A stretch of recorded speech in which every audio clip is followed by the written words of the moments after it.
Hi, welcome back guys. This is your friend, Lettuce Head Fanfics. Back with amazing fanfiction. This is the series of What If Deku Went to Juvenile Prison?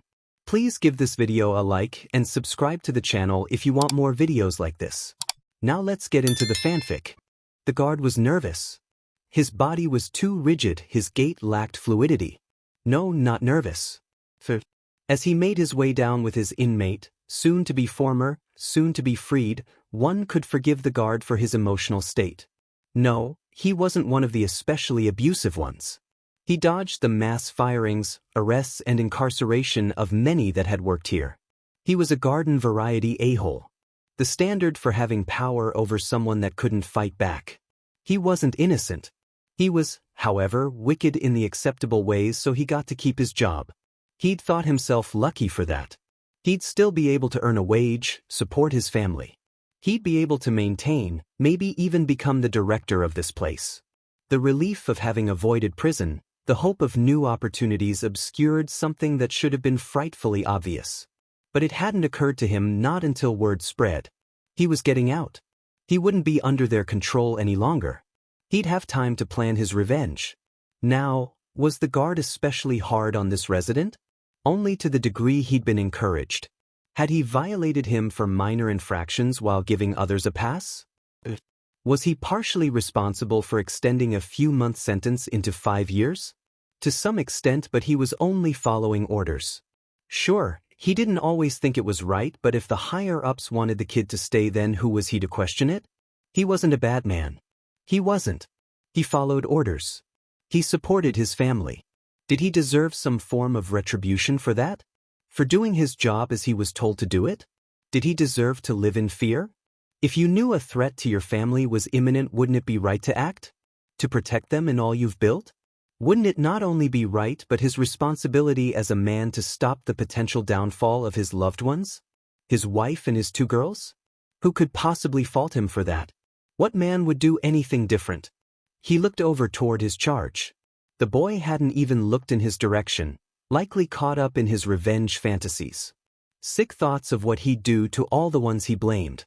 He'd probably feel justified in going to any extremes, concluding the wrongs done to him merited any retaliation he settled on. The guard felt the panic arise in him. He couldn't let harm come to his family. He couldn't let a threat just walk out, not when he knew of the impending disaster. He stopped walking and watched as the boy moved ahead of him. "Stop, inmate," he said sternly. His release wasn't official, not yet, so he was still expected to abide by all the rules of the institution. The boy kept walking. "I said stop, inmate," he repeated with a raised voice. He couldn't believe the boy was playing into his hands. He lifted his hand and reached for that internal source of power, that thing that made him unlike almost any other. His quirk, paralysis, allowed him to cause the muscles to seize in anyone 60 kilograms or under and within a 2.5-meter radius. He activated it, his free hand going toward his expandable baton, but he was the only one motionless. The boy kept moving. This didn't make any sense. His quirk had always worked on him, without fail or delay. He tried again, but his target continued to walk away. Something wasn't right. He wasn't in the place to handle confusion, as he already dangled on a knife's edge. He was a good man. He followed orders. He never wanted to hurt this boy nor the others. He was ordered. It was expected. His wife and children didn't deserve to pay. His quirk needed to work. He needed to remove the threat. A single green eye met his, the boy having turned his head just slightly. The look was unusual, but the guard, somehow, managed to understand it completely. "You get it yet, dummy?" If his quirk hadn't worked now, then it hadn't worked at some point in the past. He let them. He could have fought back but didn't. He just took the beatings. He'd been playing with them, biding his time. It confirmed everything the guard feared, everything.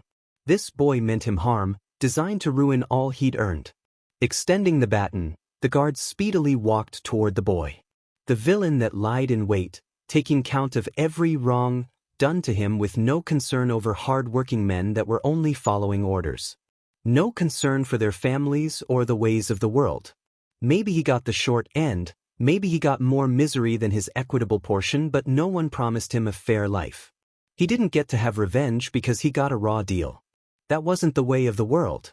But a decent man with a job and a family could protect what was his. Protect it from a known threat. From a disobedient, conniving schemer. The guard brought the baton up. A swift overhead strike would take the boy down. Regardless of what anyone said, he'd argue the truth of the matter. This boy intended him harm, practically screamed it for all to hear. He was left with no choice. The distance closed so fast. Up close the boy looked more like a young man and a threat. A villain that had managed to hide his put-ride nature but grew arrogant right before his ultimate success. One solid hit. Just one. No one would blame him. He was a good man. A man with a job and a family. A good man. Better, a hero. A hero. What do you think you're doing? A loud voice rang out and startled the guard. He stopped his approach and lowered his weapon, eyeing the new arrivals, Present Mike and Midnight. They'd seen what he intended but not why. They didn't know. His tongue felt like lead, no words were coming out right. They dismissed him, vowing to walk the villain the rest of the way. He should have refused. He should have finished the deed. But they were heroes and he was just a man with a family. There was only so much he could do. I'm Kanania Joshi here with Midoriya Inko-san. For those of you who don't know, Midoriya-san was vital in the uncovering of the Hosu Youth Detainment Center. Scandal, a conspiracy to send young boys to the abusive facility for minor offenses and then keep them there indefinitely by extending their sentences. Thank you for joining us, Midoriya-san. Thank you for having me, Kanania-san. Can you tell us how you began to uncover this widespread institutional failure? It started with my boy, Izuku. He had a late-onset quirk manifestation caused by seeing a woman getting assaulted and robbed. He had no control, of course, and caused damage attempting to help. Due to the unauthorized quirk use and the property damage caused, he was charged and adjudicated within the juvenile system. He should have been assigned a quirk counselor but was sentenced to 6 months in that prison. And this is when the cycle started, correct? Every time his release date was approaching, he was cited for some violation that he vehemently denied having done. Yes. That's right, Kanania-san. I know this may not carry much weight, but my Izuku was a good boy and only wanted to come home. He wouldn't do anything to jeopardize that. After the third extension, I started digging and discovered he was hardly the only one, that the institution had so many rules, some contradictory, that it was near impossible not to break a few, and worse yet, some boys simply disappeared. I contacted every authority, every hero I could. Only All Might took me seriously, putting me in touch with a colleague more suited for investigative work. And still it took years to uncover enough proof. Worst yet, even proving their deceptions and abusive practices, your son still isn't free to return to you. Why is that? A guard, one long known for his proclivities, tried attacking my baby and Izuku killed him in self-defense, but to save face, to show that he isn't purely innocent, the Juvenile Criminal Commission used him protecting himself as justification to levy one final sentence. Before we leave, is there anything you want to say? Heroes need to understand not all villains cause harm with their quirks, many do it with a slide of a pen. They do it from comfortable offices and don't disrupt traffic nor cause property damage. We need heroes willing to fight those villains too. Thank you, Midoriya-san. Next up, does having a pig quirk give you a leg up on making the best truffle dashi? Our next guest will weigh in. This is Muzutafu in the morning. Your mother must really love you, Midoriya-kun, Midnight said from the front middle seat of the SUV they were transporting him. Izuku didn't respond. He didn't need someone to tell him. He knew, and he'd witnessed how life had punished her for it. Weight gain over the years, his quirk didn't manifest, and near crippling guilt over not supporting his desire to be a hero, and then weight loss as she worried herself sick while he was a ward of the state. He can't imagine he's been a source of actual happiness for a very long time, and even now, he couldn't even return home.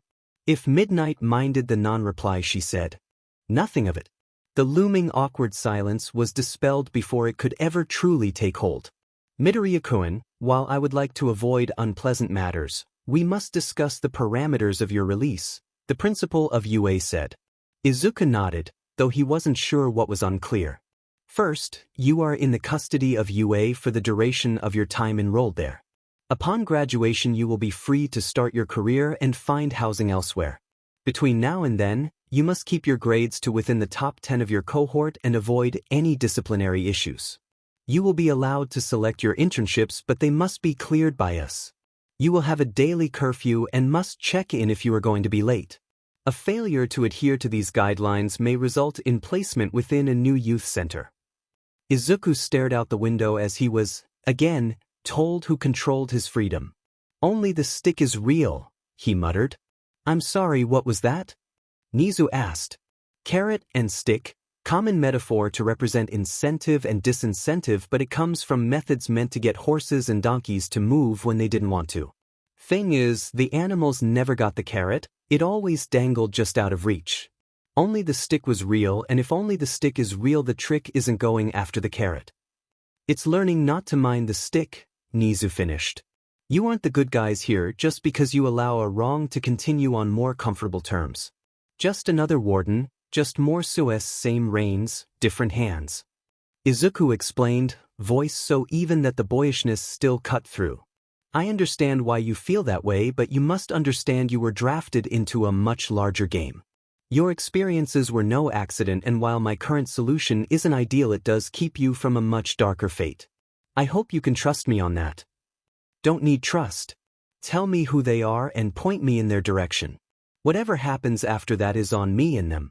No need for this imperfect solution. The best case scenario is you ending up dead and all of your potential squandered. It's my potential to squander. It's my life to risk. That's how it goes. I make a bad decision, then I live with the consequence, but at least I won't compromise myself. You know, like an academy for heroes that allows an organization to falsely imprison children for some nefarious purpose. And what of all the people you won't get to help? Given it was one of your teachers that sent me to hell, I'm not sure you get to ask me that question. The ride, from Izuku's perspective, was mercifully silent for the duration. Even when they arrived at his on-campus apartment, Midnight and Mike only spoke a bare minimum before leaving the one-bedroom dwelling. He noticed a bag of clothes on his bed, on top of it a note from his mom.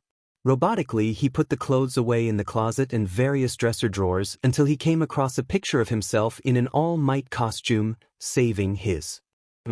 He'd forgotten she had the camera set up to auto-snap his silly bout of make-believe. Izuku clumsily collapsed on the bed as he felt his mask slipping. He was always an emotional child, but learned quickly that emotions were seen as weak, and everyone from the officers to his fellow residents disdained weakness. Weakness would get you beat until you learned to be strong. He felt the tears stream down his face, crying for the first time in years. He hated that place. Hated the abusive guards that delighted in hurting them. Hated the kids that followed their example. Hated that he, too, came to disdain weakness and almost mimicked the cruelty around him. Izuku adopted a mask of indifference because he wasn't sure if there was anything in him beyond hate. He'd had hope. The day that All Might arrived announcing, "I'm here," Izuku hoped he'd get to go home. Hoped he could make it up to his mom. Hoped he could find a decent high school and do well enough to go to college. He didn't dare hope to be a hero, not any longer. He was filled with too much hate. Hate for the system.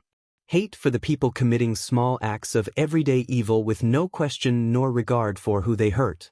He saved most of his hatred for one individual. A person so cruel as to be indifferent to the pleadings of a scared child. One so arrogant as to bias everyone else before Izuku could tell them the truth. Izuku thought his hope could quell his hatred, that it could lessen the weight on his shoulders and unravel the knot in his chest. But that was dashed. They wouldn't let him go. He'd forgotten the carrot wasn't real until he felt the sting of the stick once more. UA wouldn't graduate him. There wasn't going to be some tearful reunion with the only person in the world that cared about him. She'd continue to worry herself sick while he was in UA, and he didn't doubt that Rat had some plan that would put Izuku in continued risk until he were either used up or dead. He'd never be free as long as that man lived. He'd never get to be what he wanted, this system pushing him to be a compliant animal or a rebellious monster. His only choice was to split the difference. Tomorrow would likely be his last day, but before he went he'd make things right. He'd killed Aizawa Shoyuta. Where should I meet you after the exams? Izuku asked present Mike. He didn't care about the answer, but he needed the hero to think about where he'd be before, and reading his thoughts, Izuku knew where to go after the first exam. He pretended to listen to Mike and headed toward the auditorium. His steps felt heavy even as he took care not to draw too much attention to himself, though the black hoodie and red sneakers might catch an eye or two. Upon arrival, he sat at his desk, the test having been passed out shortly after. It didn't make sense to do the written exam, he knew that, but some part of him wanted proof. He needed evidence that had those awful people not upended his life, he would have had what it took to join UA straight out. He had the potential to be a great hero, but they sowed the seeds of hatred and had to reap the fruits. He worked through the multi-hour test. It was one of the hardest things he'd ever done. He'd prepared as best he could, but youth centers aren't brimming with Hero Academy prep materials, so he had to cobble together one as best he could.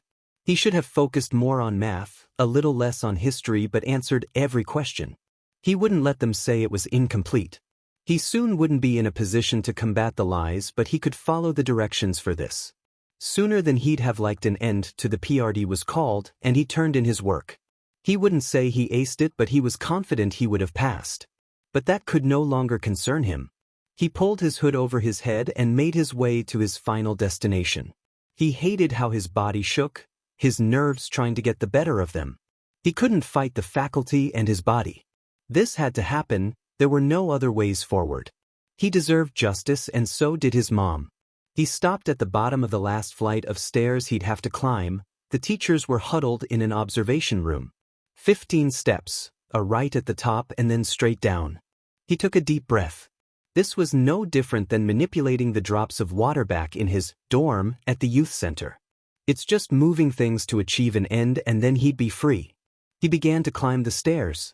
He felt his vision tunneling but ignored it. His heart thundered, but he paid it no mind, he couldn't. His legs felt like limp noodles, but he pressed on, he wouldn't be denied. He wasn't a coward. He wasn't weak. Weakness gave people permission to hurt you, to dismiss you, to beat and burn you, to take your dreams without a second thought. Weakness was the cardinal sin of this world, and in his final moments he wouldn't be weak. He'd show Aizawa what he'd become, what it looked like to carve yourself out of torture and stand tall upon the ruins of your subjugation. Once atop the stairs, the nervousness lessened, damped by the fires of his pure hatred. The man who took it all from him was in reach, not even 100 feet away.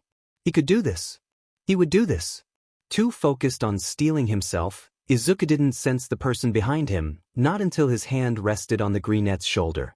"You seem lost, young Midoriya," All Might announced with great cheer. Izuku nearly crumpled on the spot. All Might wasn't supposed to be here. Why was he here? "Why you see can't be here," the boy stuttered out, his resolve shattered. All Might was a real hero, his hero. The person Izuku had once desired to emulate. He didn't want to harm him, not him. "Oh ho, but I am. You, however, must get to your practical exam." "Why would you have to leave, All Might?" Izuku yelled. He hadn't meant to, his control was slipping. This wasn't supposed to happen. He couldn't stop now, there was no turning back. Complete this last task and then be free from it all. That's all he wanted. "No, my boy, I don't think I do. Whatever you're looking for, young Midoriya, you won't find it here." "Please, All Might, you have to go," he asked for a final time. He couldn't be stopped. Aizawa took 5 years from him, from his mom, and hadn't faced any sanctions for it. He had to pay. When your mother wrote to me, she depicted a boy who wanted nothing more than to be a hero, to save people with a smile on his face. Izuku was confused. Why would he bring up his mom? He couldn't think about her right now or dwell on how much what he was going to do would hurt her. All of her fighting had been for nothing, he was still trapped. Not that person anymore, and he wasn't. He didn't want to save anyone, he only wanted revenge and to be free from it all. "No, I don't suppose you would be, but young Midoriya, all heroes bring their pasts with them, for good and for ill. I did, driven by the desire to avenge my slain master, I foolishly challenged her killer alone. That decision changed me, but I also learned the power of a smile from her. Your past doesn't disqualify you from helping people, and no matter how well-intentioned you are, you will make mistakes. It's too late, All Might. Besides, they'll never let me. This deal is just a trick. When they've gotten what they want, they'll find a new hole to toss me in. He was surprised All Might could be driven by such negative emotions, but even he risked something to get justice. It is never too late. You may not trust Principal Nizu or even yourself, but try to trust in me. I believe you have the potential to be a wonderful hero if you try. Try and you will become a hero. Try? Hadn't he been trying? Obeying every rule even when they sabotaged him. Hardening himself until he often felt dead inside. He tried to wait for things to work out the right way. He was done trying. He didn't know why he was cursed, demed, but he was through trying to fight it. He'd held on for as long as he could. In secret, away from prying eyes, he developed his quirk in ways most would find unimaginable. Not for revenge, but the last remaining tether to his dream. He wanted to be a hero so desperately. But as the years ticked away, he lost hope. He still developed his quirk, but only for himself, for his protection and his eventual revenge. He was too selfish to be a hero. He couldn't smile anymore. He didn't want to save anyone. Even if society were to grant him a hero license, it wouldn't matter. He once thought the world was fair. It took a while, but he wised up and accepted it was not. However, he foolishly believed he could fight the unfairness. Now, he accepted the world had problems but decided those problems had nothing to do with him.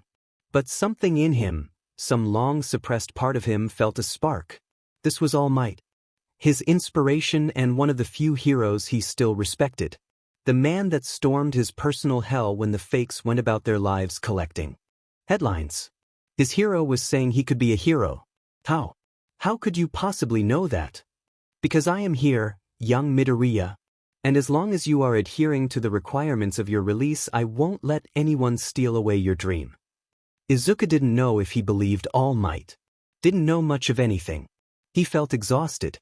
He didn't want to hurt All Might but had no faith in a tomorrow he had no intention of seeing. But his original dream was so close. Did he have it in him to try? Could he handle believing and having it ripped away? He wasn't sure. He felt unsteady, his resolve crumbling in the face of All Might's presence. He could not bring himself to harm him. Maybe others deserve it, but never All Might. All Might was good in a world sorely lacking it. Izuku didn't think of himself as good, not anymore. But harming good people certainly made you bad, and he wasn't a villain. He wanted justice, he was owed it, but not if it meant hurting someone like All Might. He wasn't good, but he wasn't bad. If he turned bad, then Aizawa won. He was halfway down the stairs before he realized it and darted into a bathroom, not willing for anyone to see him lose it. His emotions were misaligned, parts of himself at loggerheads. The spark All Might ignited was threatening to spread while his experiences desperately wanted to suffocate it. He bent over the sink, splashing his face with water, unsure of what to do. His lack of clarity sent a spike of anxiety through him. Izuku's breath hitched. It became a struggle to get air to his lungs. He couldn't afford an anxiety attack nor a full breakdown. He had to center himself, even if only for the duration of the exams. He forced his breathing to slow as he focused on the running water. He reached out to the liquid with his mind, the stream being broken into individual droplets and diverted from the drain. He focused on each and every drop. He couldn't obsess over what could be, not right now. He needed to grasp what was real. The suspended droplets surrounding him were real. The floor beneath him was real. His breaths, in and out, were real. Slowly, one by one, he pulled the drops into one large sphere of water and guided it down the drain. Cutting off the faucet, he dried his face on some paper towels and then departed. You're kidding me, right? Your old school put a stick up your butt, or were you born with it? Izuku knew that voice. It had matured over the years, deepened by maturity, but he knew it and the piece of trash it belonged to. He turned and exited the class without a word, not caring if anyone noticed. That rat was trying to prove a point, Izuku was sure. Why else would he be in a class with that villainous cretin? Izuku felt his chest tighten and his fists clenched. He had 5 years taken from him for doing something on accident Bakugo did repeatedly, intentionally and maliciously daily. Izuku would know, as he was the boy's favorite victim back before his quirk emerged. It wasn't that weak, little Deku anymore. Something ugly swelled within him as he imagined using his quirk on Bakugo and the impact it'd have. How much the blonde deserved it and how unfair it was that delinquent JRK could come and go as he pleased. When the anger and resentment start to overwhelm you, hold onto the bright spots, to your happier moments. Izuku recalled Hound Dog instructing him. He'd had regular sessions with the man since his transfer. As to Izuku's mind, he hadn't been released. However, regardless of how he felt about being a ward to UA, he wanted to get better and find ways to release all the negativity within him that didn't result in massive property damage. Calming himself, he re-entered the classroom. Just for that boy Bakugo was denigrating to stride up to him, adjusting his glasses. "Where is your uni?" The boy's words withered in his throat as an invisible force choked him. No, they weren't going to be starting things like that. Midoriya lifted the hood of his baggy, dark green hoodie and met the taller boy eye to eye. "You should be careful approaching people as if you have authority over them. You might find yourself choking on the presumption. When I release you, go to your seat." Izuku did, and the boy complied, but not before shooting him a dirty look. He didn't care. No, he wasn't in his school uniform. It was a freaking statement of protest, and he didn't need some narc to lecture him over it. "You're all taking too long to get to your desks. Every second wasted is a second you haven't saved someone," an even, almost bored voice said from above. Izuku too knew that voice. It was the voice of the demon that sent him to hell. The villain posing as a hero that sought to ruin his life. The one man he detested above all, even his cowardly father. "Aizawa," he said, each syllable dripping with contempt. The rat had gone too far, too sure his boot was firmly on Izuku's neck and needed to be disabused of that notion. Maybe a teacher more or less, most certainly less, would get his point across. "That would be a mistake, Aizawa," Vlad King said. The hero known as Eraserhead didn't respond and kept his gaze on the principal. Getting into a squabble with his fellow instructor would weaken his case, and he needed for this to happen. If he were required to justify his request, he could. His arguments were already prepared, but he would not bicker. It would be illogical. "I am inclined to agree with Ken, Aizawa. It is an unfortunate series of events that have brought us to this point, but this situation must be handled with care. To be blunt, Midoriya-kun will not give us the benefit of the doubt on any of our choices and jump to the most negative interpretation of our actions. How will assigning you to be his homeroom teacher appear to him? An attempt to demonstrate my control over his life, perhaps? Or a sign I plan to fail him as soon as possible? I am aware of the fraught nature of my request, Principal. Still, I believe Midoriya would be best served by being assigned to me. He can't resolve his feelings and move past them by avoiding me. Besides, right now he idolizes All Might but seems to have a negative opinion of most other heroes. He needs to see how our imperfections don't make us less heroic, that failure is guaranteed for all heroes. We all have to learn to grow from those we fail to save." "Shota," Sekijiro spoke, and he glanced over to him. "Is this really about the kid or you?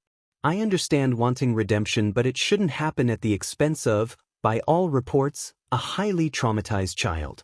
Whatever regrets you may have are yours to manage. With me, I'll train him hard and won't tolerate any nonsense, but he'll be like every other kid. Most importantly, he'll get to be a kid." The two would argue their cases more, but Aizawa admitted, internally, Ken had the superior arguments. He wanted to make amends to Midoriya for his failures, but having left the meeting he was sure it wasn't to be. He was dumbfounded when he received the final roster for the years, including Midoriya. While he couldn't favor him or give him an unequal amount of attention, he would show the hero in training that he didn't have to like someone for them to be valuable to his goals. Midoriya jettisoned Aizawa through the wall. If asked, the underground hero would compare it to the briefest moment of flight followed by gravity reclaiming its dominion in the most violent way possible. He hit the ground and rolled, confused as to why he hadn't been overcome by pain. He hadn't felt the wall but knew he traveled through it. Sliding into a three-point stance, he watched Midoriya emerge from the hastily made exit. Even gait and moderately paced, Midoriya approached him completely unbothered. Aizawa accepted the young man hated him. He had good reason, but he hadn't expected him to attack with little to no notice. Upon entering the class, he noticed Midoriya's body lang. Tense, overly tense.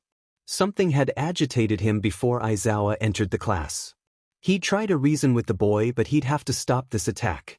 No matter how justified in his motivations, Midoriya couldn't be indulged in this way. His head flung back slightly, hair lifted from his eyesight as he simultaneously flared his quirk. Midoriya still approached him, giving no signs he realized his quirk was erased. An appalling lack of awareness. Aizawa rose to his feet as the boy neared him and slipped into a stance and launched a punch. His analysis of the fighting form, crude but workable and something clearly learned in that institution, was interrupted when he heard Midoriya mutter 1 kilometer. The confusion remained as the punch broke through Aizawa's guard, packing much more force than someone without strength quirk should have. Confusion turned to pain. The body blow caused him to fall on his knees and evacuate the contents of his stomach. "Your quirk can't reach me anymore," Midoriya said. A swift kick rocked Aizawa. Further, he rolled with the momentum, realizing he needed to create some space. Something was wrong. Midoriya had an emitter quirk. It was a mystery, but one that would have to wait. He needed to take his student down.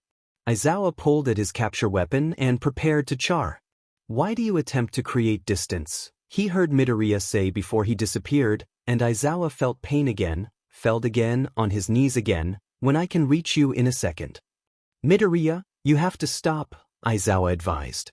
Plan not quite coming together, Aizawa? You and the rat thought you were going to show me the order of things, right? Put me in a class with you to prove you can keep me under control. You've made a grave mistake." Aizawa again felt his body go weightless and rigid, forced to his feet but unable to move. Compelled to watch as Midoriya slipped back into his stance. "You know what I hate most about you? It's not just that you ruined my life. It's not that you've suffered not one consequence for it. It's not just every tear my mother shed because of what you caused." Lefts and rights thundered against Aizawa's captive body. He was certain Midoriya was utilizing his quirk to enhance his strength, but he couldn't deduce how. His thoughts, nor the pain, could drown out Midoriya's monologue. "It's that you did it to me because I annoyed you. That's all it took, half a decade gone. Sometimes beaten, sometimes starved, nearly raped, and all because I got scared and emotional when you threatened to block me from ever being a hero."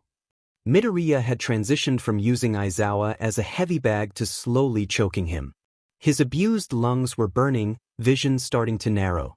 He doubted his next words would have any impact. There would be no redemption found. Worse still, he'd been a crucial figure in poisoning someone with great potential.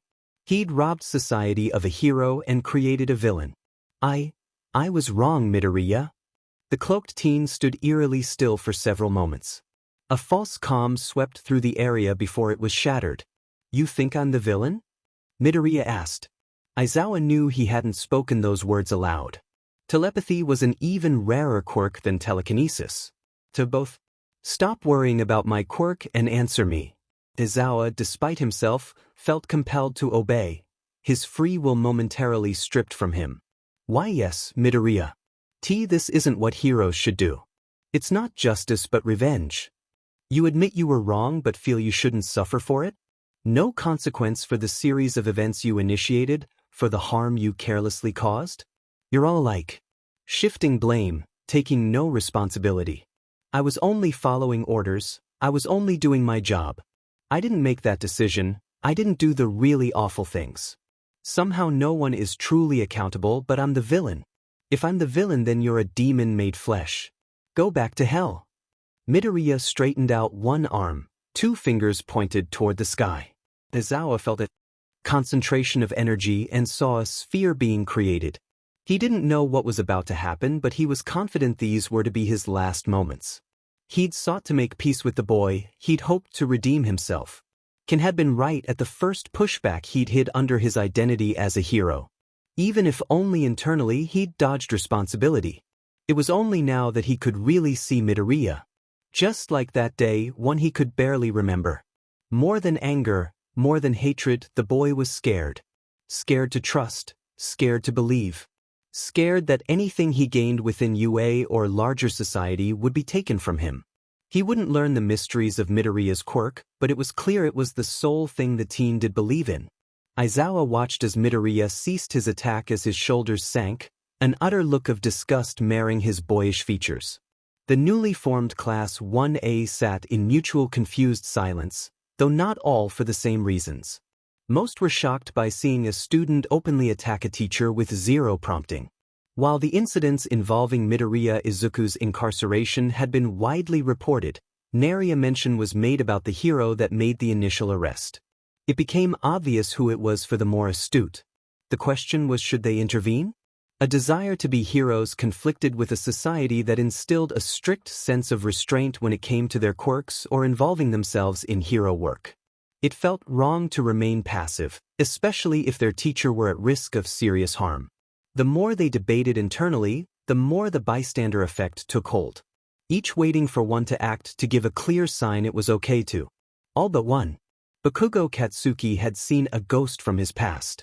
He'd written Deku off years ago when the idiot's sentence kept getting extended. It was bad enough the loser didn't manifest his quirk when everyone else did, but to do so and get sent away over it? Only a genuine Deku could achieve that. Truly seeing the boy as a lost cause, he spared him no further thoughts, never questioning why his mom and Inko-san lost touch. Didn't affect him, so he didn't care. Until the news broke. Heartless BSTRD he may be, but even he could admit Deku got a raw deal. However, in Katsuki's black and white view, if you attacked a hero that made you a villain, sob story or no, there were simply things you didn't do.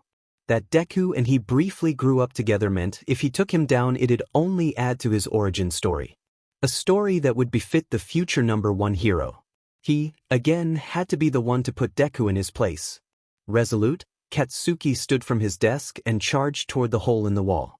He didn't care about Deku's quirk, his telekinesis would bend to overwhelming force, everything did. This was the true start of his legend. The point where he undeniably cements himself as the future top dog. Each step felt lighter, freer. Anticipation and excitement caused a thin layer of sweat to form on his body. He was ready. Ready for victory. To wreck sheet and leave. Ready to be a real hero. Katsuki didn't make it 10 feet outside before he lost control over his body. No matter how hard he struggled, he was powerless. He detested the feeling. He found a new level of hatred for being yanked toward Deku like a yo-yo. That Deku seemed to accomplish this without even acknowledging his presence. No hand gestures or anything agitated Katsuki. "Is this your idea of a future hero, Aizawa?" Deku asked. "F you, Deku!" Katsuki yelled, unable to do anything else. "This piece of trash, I bet you think he has a lot of promise, don't you?" Deku continued to ask their sensei, having ignored him completely. "Can't know, was supposed to see today." "Oh, I imagine Kakin here would be a fast favorite. Student in good standing. Bet he had stellar grades. Good control of his quirk." "Well, he had good control. I don't know if his skills slipped when you sent his favorite test dummy away, Aizawa," Midoriya said breezily. Katsuki tried to fight his control but was utterly powerless. Even if he had full mobility, he wasn't sure he could easily shrug off the look this Aizawa person shot him. Deku draping his arms across Katsuki's shoulders made the blonde all the more uncomfortable. "Yep, the thing I did to help someone Katsuki used to do, daily, just to put me in my place. He used to get so angry when I said I wanted to be a hero. You two seem to share in that. Well, story time is over. Truthfully, Katsuki should share your fate, Aizawa. He's just as villainous as you, probably more. But he was a child, so he gets a pass." Katsuki was flung backward, a demonstration of how lowly Deku valued him. He expected a fight. Well, expected victory. Deku had denied him both and reduced him to a prop in his tantrum. It was the most severe blow to his pride he'd ever endured, and worst still, he was powerless to respond. Tossed away like trash, no control over his body, the explosive boy didn't think he could sink any lower. "Ugh," he exclaimed as he came to a sudden stop. "Oh wow, he really flung you there, huh? Let me go, god damn it." Katsuki shouted. Mobility returned and he was ready to blast Deku into orbit. "Calm down, fella," the larger blonde suggested as he lowered Katsuki. "Principal Nizu requested my friends and I to be here. He also said, under no uncertain terms, that Class 1A shouldn't get involved or face immediate consequences. Trust me, always take the principal's threats very seriously." Katsuki didn't want to hear one word of that. He needed to pay Deku back for looking down on him while jump-starting the legend of King Explosion murder. But jeopardizing his place within UA would sink his ambitions. "Let me go, BSRD," Katsuki growled. "You're very angry, friend," said BSRD observed as he released Katsuki, "and the name is Togata Mirio. I much prefer it to BSRD. Izuku sagged when 3 new arrivals appeared. It was murky, morally speaking, fighting through pro-heroes to get to Aizawa but attacking fellow students? He just couldn't square it, which is why he didn't outright harm Katsuki. These 3 were clearly older, possibly 3rd years and in their final steps to become pros, but they weren't pros yet. "Please leave," he requested. "I know what this looks like. I know everything you've ever been taught tells you I'm the bad one here, but I'm not. He deserves this." "Deserved or not, heroes don't distinguish between the two," the blonde one said. "Trust me, they do. He does, and quite frankly you will. But that's a problem for a later date."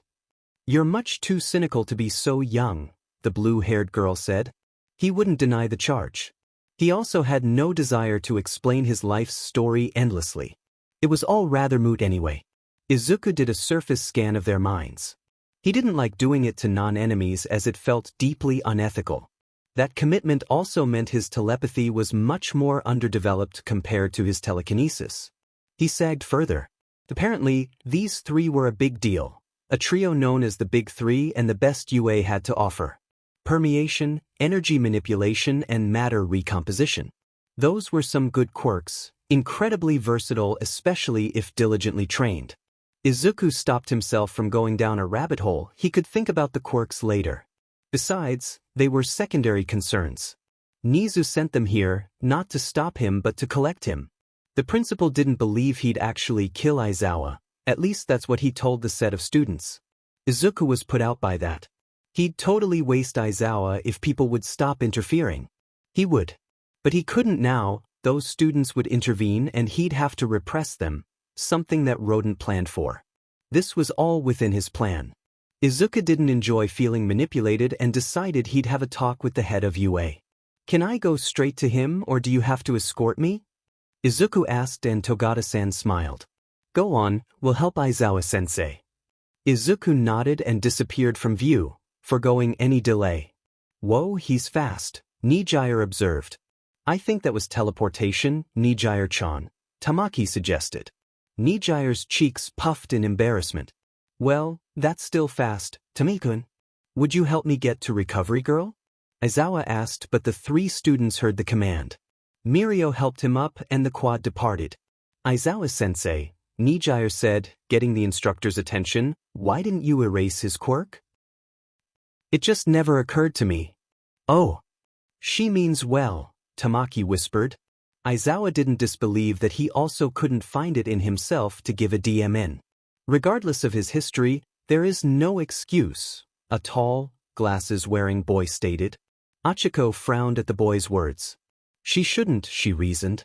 Not attacking teachers, not attacking what appeared to be a pro-hero were items so ingrained into them that no one had to tell them it was wrong, it was just known. But who she saw today didn't match with the plain-looking boy she'd met at the exams. "Why, I'd say Midoriya-san is little more than a thug," he finished, chopping one hand at every syllable. "You're wrong," Achiko said. She hadn't realized she'd spoken until she saw all eyes on her, especially a pair of furious red ones of the recently returned blonde.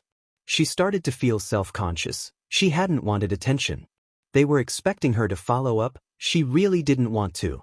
"I followed the news. I know his story and it's easy to conclude Aizawa-sensei was the hero that initially arrested him, but he's not to blame for what happened. He was only following the law," a ponytailed girl reasoned. Achiko's initial thought hadn't been about his tragic life, but she did think his detractors were being cavalier about his experience. They were all 15. She wondered how they'd feel if they'd lost a third of their current lifespan and everyone felt secure in telling them who they were allowed to hold responsible for it. That felt convenient. More than that, it was dismissive. Not similar, but she'd seen people judge her parents for their struggles. They always had the right answer after the fact, and could with perfect precision detail every mistake. No one defended them, No one ever said that those who have got to be imperfect because money papers over flaws. They were just too content with having someone to judge. Forgive me, but while I wasn't referring to that, I don't believe you get to release Aizawa-sensei from responsibility, certainly not because you passively watched the news. I don't know Midoriya-san well, but I know when I was stuck under a fallen slab of concrete with a broken ankle, he came for me. If I recall, Ida-san, you were in my section, but I don't remember your offer of aid. Achiko received no satisfaction in the look of shame he donned. It wasn't her goal to shame him, but people were complex. Most villains aren't solely through their own desires, and not all heroes are virtuous. People simply didn't work that way. What she did welcome, however, was the lull. She wasn't interested in an extended debate. She had no doubt Midoriya-san could defend himself, but she was glad she'd, unwittingly, said something instead of indulging in a pile-on. Not saying it was right, but kicking our senseis but on the first day is pretty manly, a red-haired boy observed, killing the lull and reigniting the issue once more. Oh, Midoriya-kun, the principal exclaimed, you're right on time. Nizu laughed at the boy's facial expression, barely restrained anger and resentment. I hope you worked out your issues with Aizawa-sensei. We can't afford further disruptions. Why am I in his class to begin with? He requested you, Midoriya-kun. What, to hold me back? Find a reason to violate the release agreement. Nizu shook his head at the logic of the adolescent. The boy had a keen mind. He knew that much, but anger was clouding his thoughts and dulling his wit. Even if that were the case, attacking any member of staff or faculty would accomplish that, so you've allowed him to win. I'm not going to be so easy to cage, but I welcome you to try. Oh yes, I am sure you are willing to take on all comers. It'd make things easier. You make an enemy of us, we make an enemy of you. Nice and simple, no ambiguity to struggle with. Am I supposed to give you the benefit of the doubt? You put me in a class with the man that took my life from me and my long-term bully. You require that I live alone. I've been incarcerated for 5 years. What kind of life skills do you believe I have? You clearly have me here for some purpose, and I doubt it is to my benefit. If I did have this nefarious plot, why would I confess it? Oh, the dozens of hostages on the grounds might be enough of a reason. Nizu laughed at the boy's baseless taunt. Please, Midoriya-kun, I'm a greater threat to my students than you are. You didn't even harm your long-term bully when you had him at your mercy. Your nature betrays you. Izuku grimaced but offered no response. He wouldn't actually hurt the students. He wasn't a villain, so it wouldn't be a valid avenue to compel the rat. He didn't have time to form a new plan as the principal retrieved and placed several books on his desk. Izuku knew the books. They were a fraction of the ones he'd read while inside, for a while his only solace in a waking nightmare. When I was sure you'd be attending my fine academy, I got curious about you. I wanted to know more than just what you'd been through, but I assumed you'd be unwilling to share any real information, so I conducted an intellectual genealogy. I think I've got you. Nizu could barely hold himself together. It was finally time for the big reveal. For instance, many would assume you avoided Aizawa's quirk through some kind of barrier, and while I have no doubt you can construct such a thing, that's too pedestrian for you. No, a boy with a fascination for quirks and one who had hours a day to think deeply about his and several books about the mind. No, it's not a barrier. It's extreme spatial manipulation, isn't it?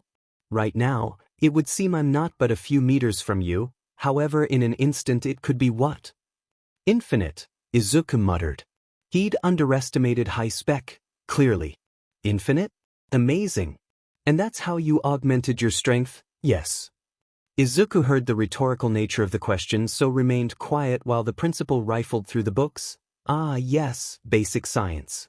If two objects are to reach the same destination at the same time, but one is exponentially farther away than the speed in which it travels, and the force generated, must too be increased exponentially.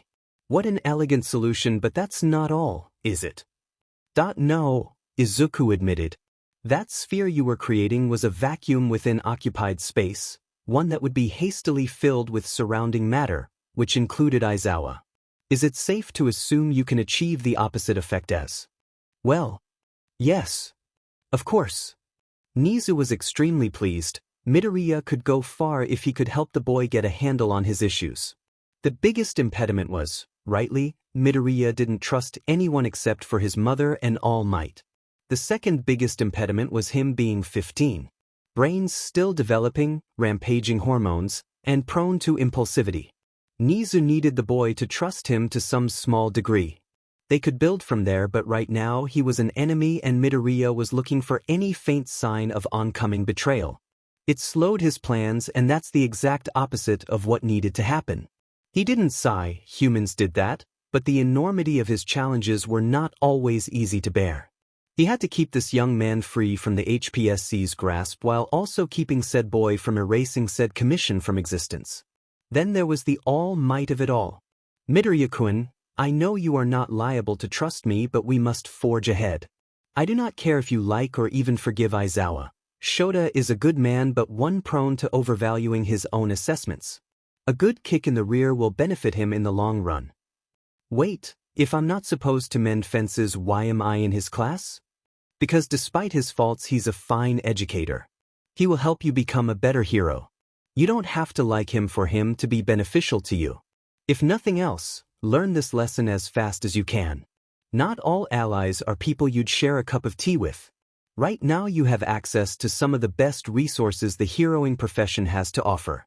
Use them, use us to become more than you ever could be alone. Nizu saw it on the boy's face, a sentiment too pure for one who'd gone through so much. He hadn't needed to say the words, Nizu already knew. I don't want to use anyone. Why not? We are here to teach. What is unethical about learning as much as you can while here? It'd be no different than using books written before the quirk era to aid in developing your own. No. Use us, Midoriya, because I assure you I plan to use you. Wait. Nizu commanded before the boy could interject.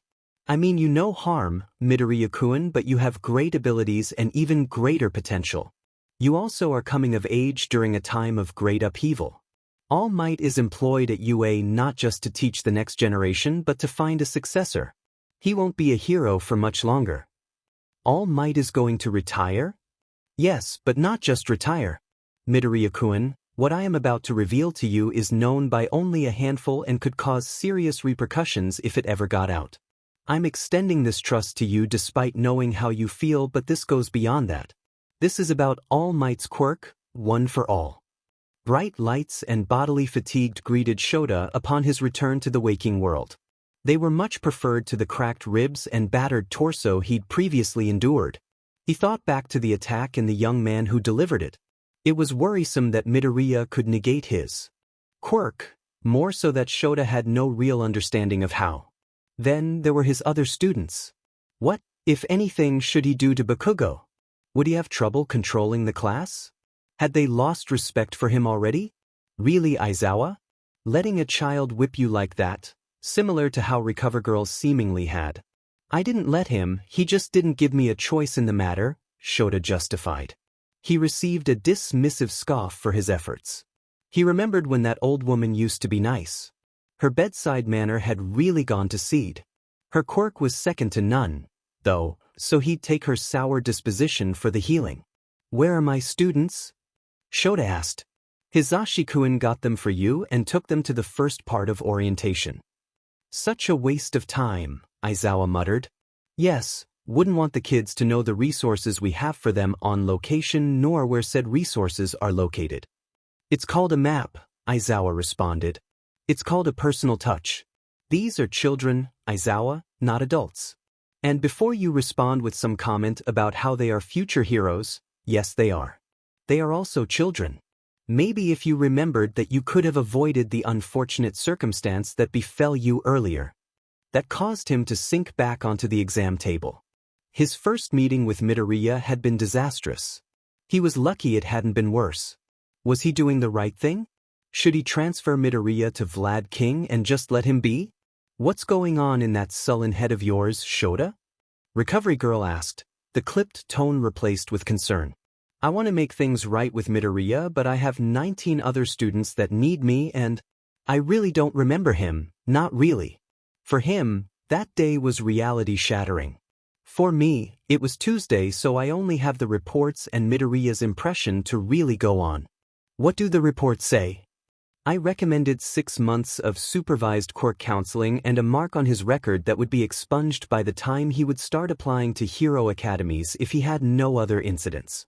Supervised? Why? Didn't trust his parents to do so without a court mandate.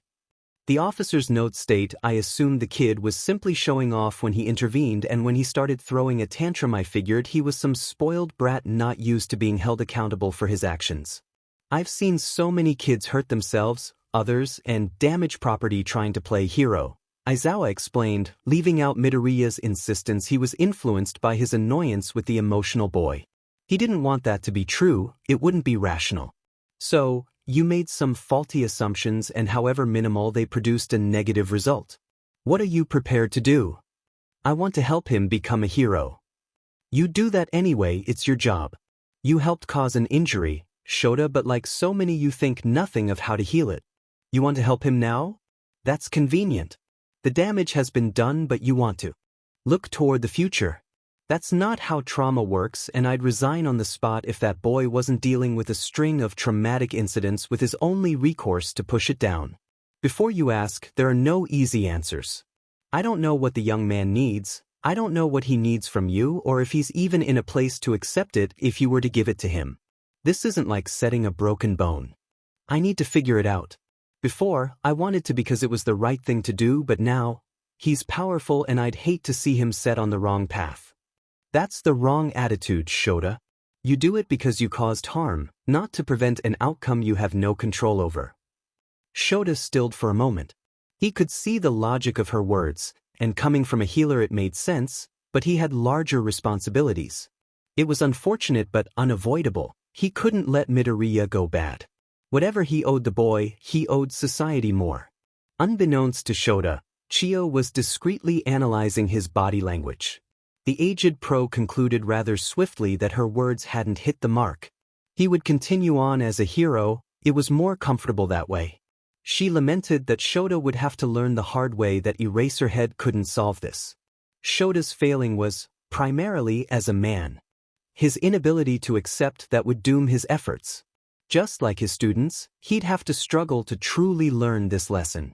Izuku laid across his bed, eyes closed, body relaxed but ready. After leaving the rat, he had an appointment with Hound Dog. He'd stress appointment as Nizu had seemingly had this incident and its aftermath planned out. Izuku almost blew the roof off the principal's office in a show of petulance. A futile attempt to show the Chimera he wasn't capable of predicting everything, but not even showing up Nizu was worth mindless destruction. His mom had raised him better than that. He also had a sneaking suspicion the principal was prepared for it anyway. Quirk-boosted genius intellects were a pain.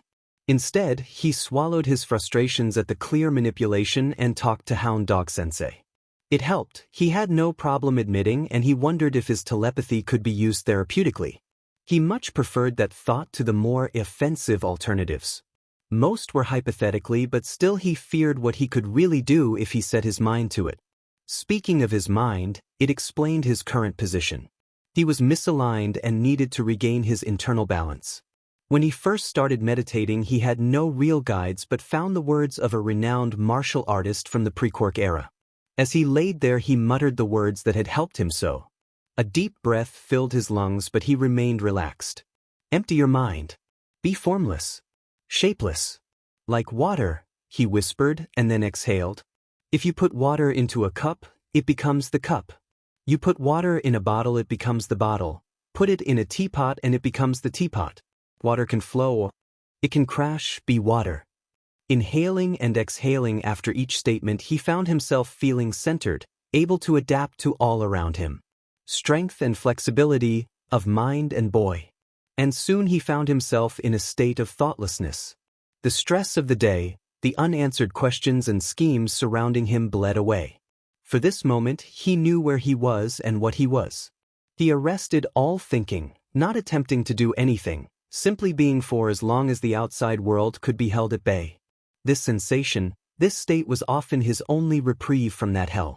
Even when no one posed a threat, he still didn't have his freedom, so the moments of weightlessness were spiritually refreshing. He could stay like this for... Knock, knock, knock. Startled, Izuku saw he'd been in a trance for over 2 hours. He got up, straightened his clothes and walked to the door, surprised to see who was on the other side.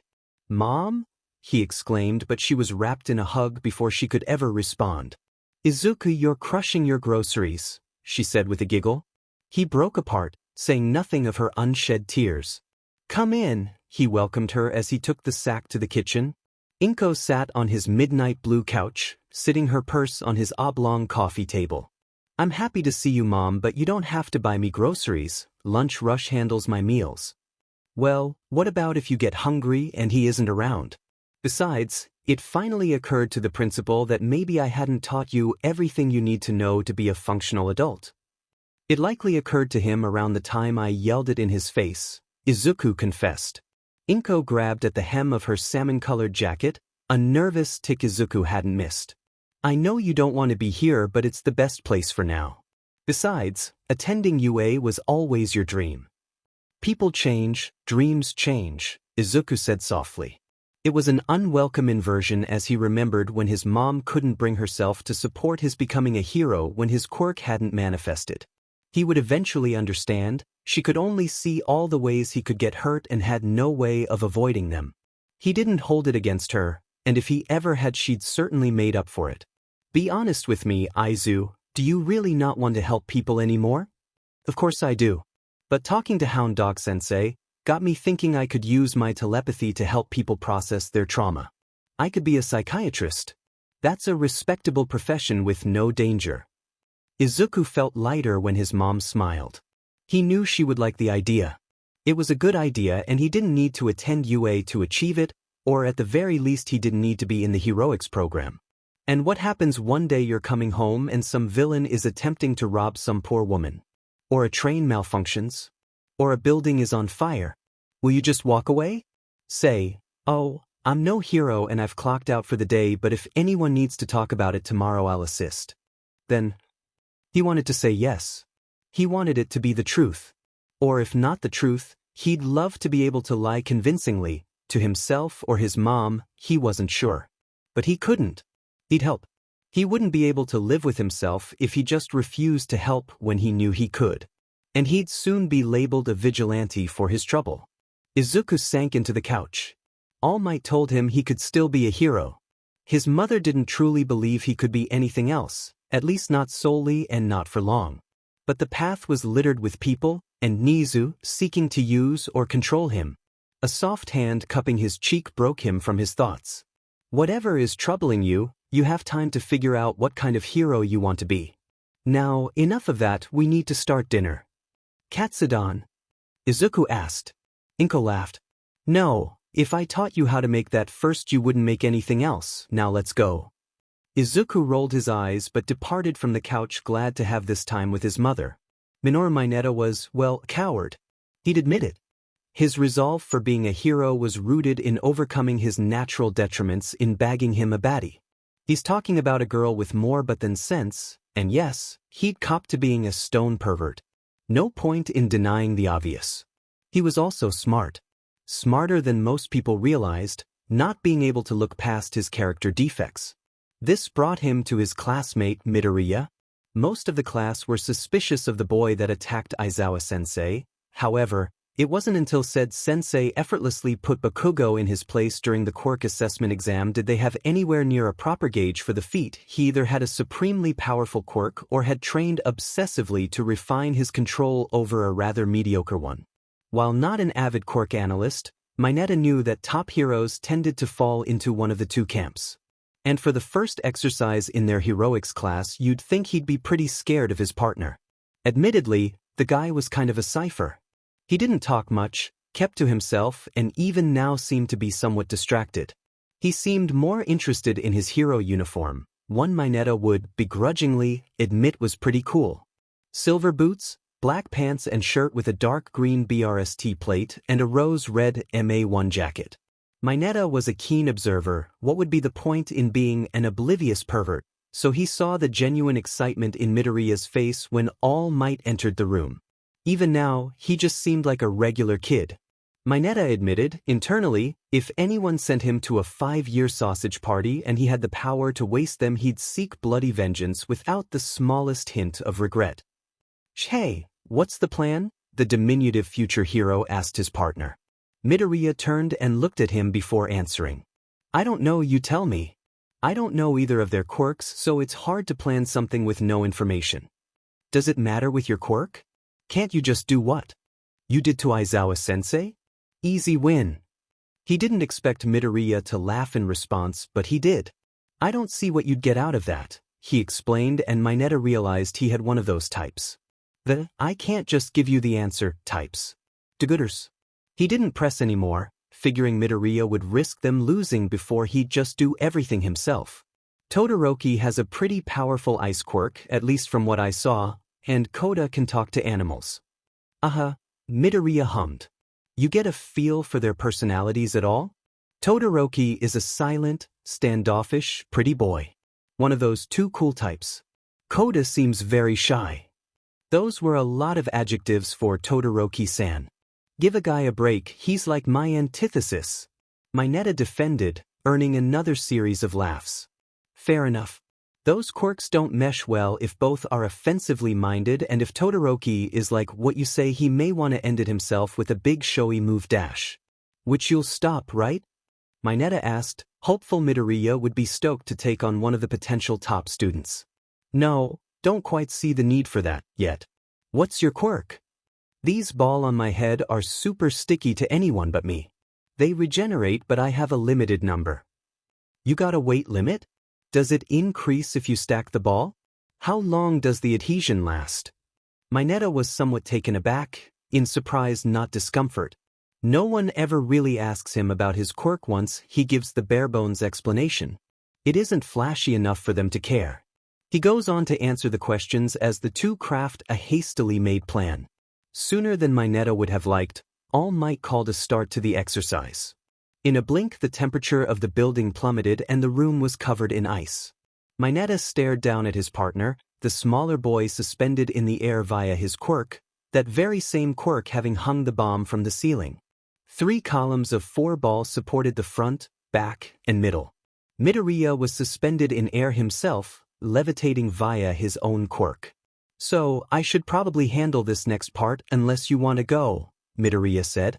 No, I trust you, Mineta reassured him, and faster than a blink he was gone. A few minutes later, All Might called a stop and proclaimed them the winners. Now, as he tried to warm himself up, Mineta was subjected to a review of their actions. Like the others, it started with who was the MVP. The answer, Mineta assumed, was rather obvious.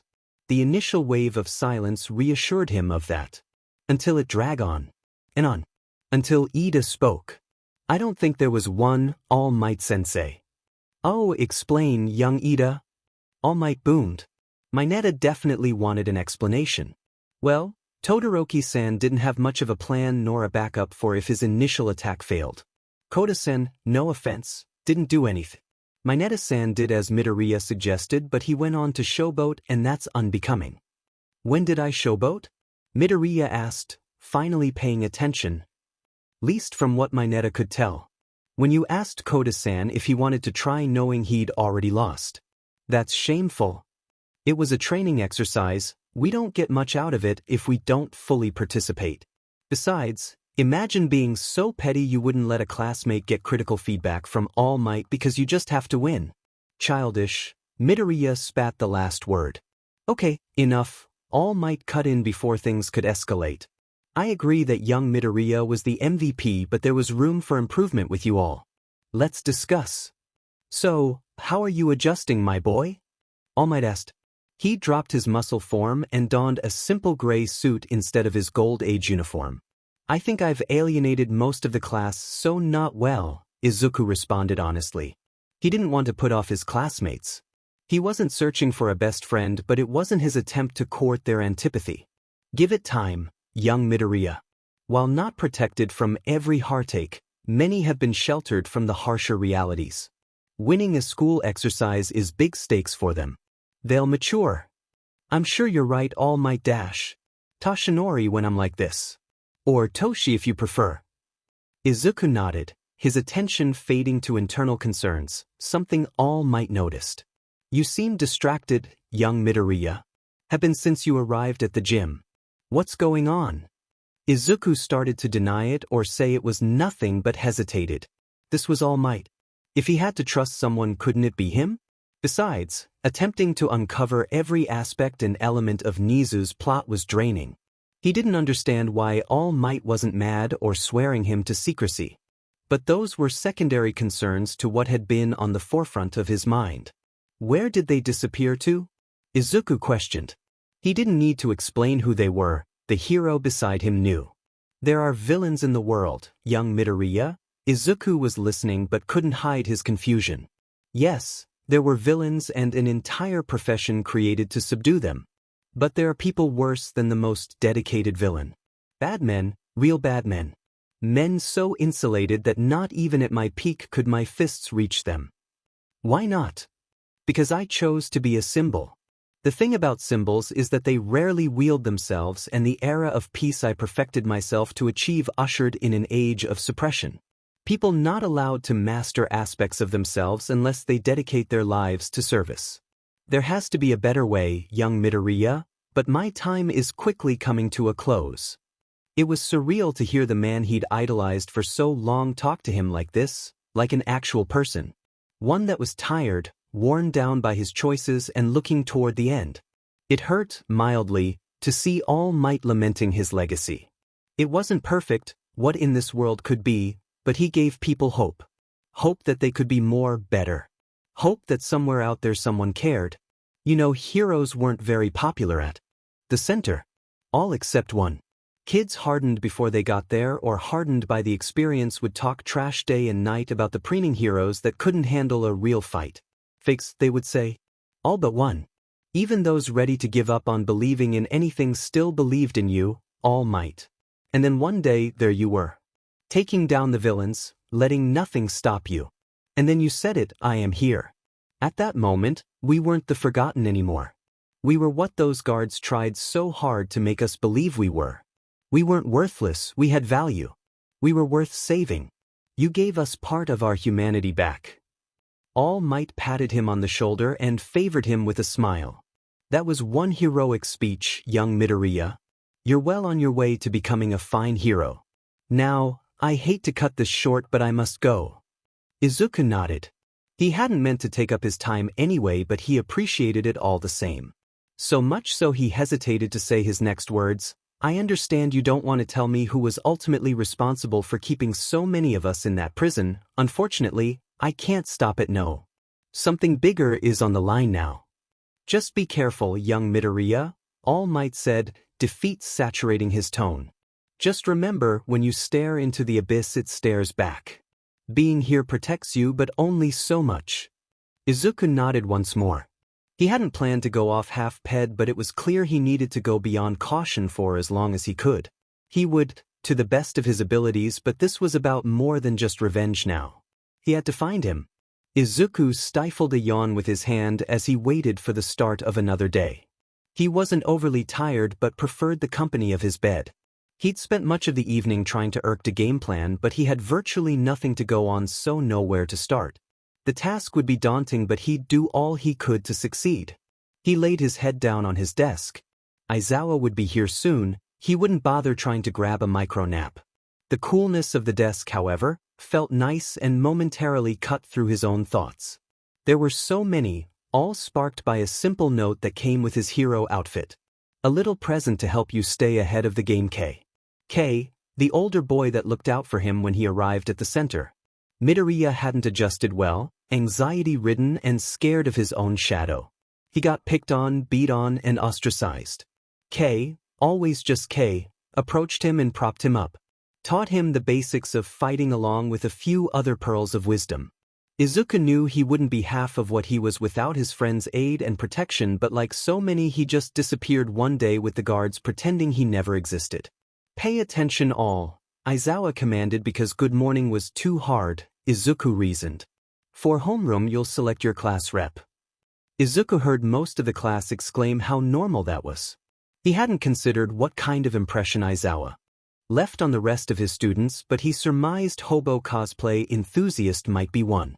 JRK. We should do a secret ballot, Ida explained with his usual intensity. But everyone would just vote for themselves, Kirishima reasoned. Of course, so for any student to get multiple votes they must, objectively, be the right candidate. It's the best way, isn't Aizawa-sensei? I don't care, just pick before my nap is over. Izuku wondered if he should abstain. He didn't know his classmates all that well, though that was true for most of the others. His refusal, then, would just come off poorly. He thought about the obvious candidate, as in the person who clearly wanted this meaningless show title. He simply couldn't see willingly inflating that boy's ego nor, even symbolically, giving him any measure of power over others. And especially not over himself. Ito was out. His teammate from yesterday, Mineta, was likely smart enough. He'd noticed many of the girls kept away from him, so he'd done something there. Izuku had seen kids who feel inadequate take on noxious personalities for attention or resignation of their status. Voting for him might help him mature a little. He looked over to see the grape-haired boy staring at Yaoyorozu-san's beefs. Well, that was out. Koda was too shy, as in this kind of a push would simply make him retreat inward. Seemed like a decent guy, though. Still, this would be a bad idea. Lastly, there was Uraraka-san. They hadn't spoken much, but Mineta did say she defended him while he was attacking Aizawa, so she clearly had a talent for right thinking. Izuku chuckled at his own joke. He didn't know a great deal about her, but she seemed like the type that was underestimated because she dared to have a personality. A good, bright person. The world needed more of those, and they should be encouraged, so without further delay he wrote her name down and turned in his slip. He returned his head to his desk, secure that the proceedings wouldn't have much to do with him. Izuku had taken his lunch outside, still in disbelief that he was the new class rep. 4 votes. For individuals of unique psychological makeups, all displayed the same psychosis at the same time. He accepted the position. It'd have been rude not to, and possibly put off the few people that didn't think he was a freak. 4 votes. His ruminating and lunch ended when he saw a fence with a person-sized hole in it. He ran toward it to investigate and saw that the edges seemed worn and rusted, not cut. Maybe some kind of acid quirk, he wondered, but knew the specifics of the quirk were less important than the possibility of an intruder. Izuku teleported to where he thought the nearest faculty member would be in order to report his mega findings. He hadn't found a pro hero. He did see a girl in a UA uniform, on her knees, clutching at a limp sleeve. A missing arm. He also saw a hooded figure standing over her ready to strike. A figure that may have ended her career before it ever began. Izuku didn't know this individual, but he thought he hated them already. He teleported between the two, gently pushing her back with his telekinesis while delivering a kick to the he suspected intruder's stomach. It had enough force to back him off, but the desiccated boy seemed undeterred. Another NPC, just great. Your drop won't even be worth it. Wrong, idiot. I'm that optional boss you don't fight because I'll wreck you. Except you hurt someone, so I'm no longer optional.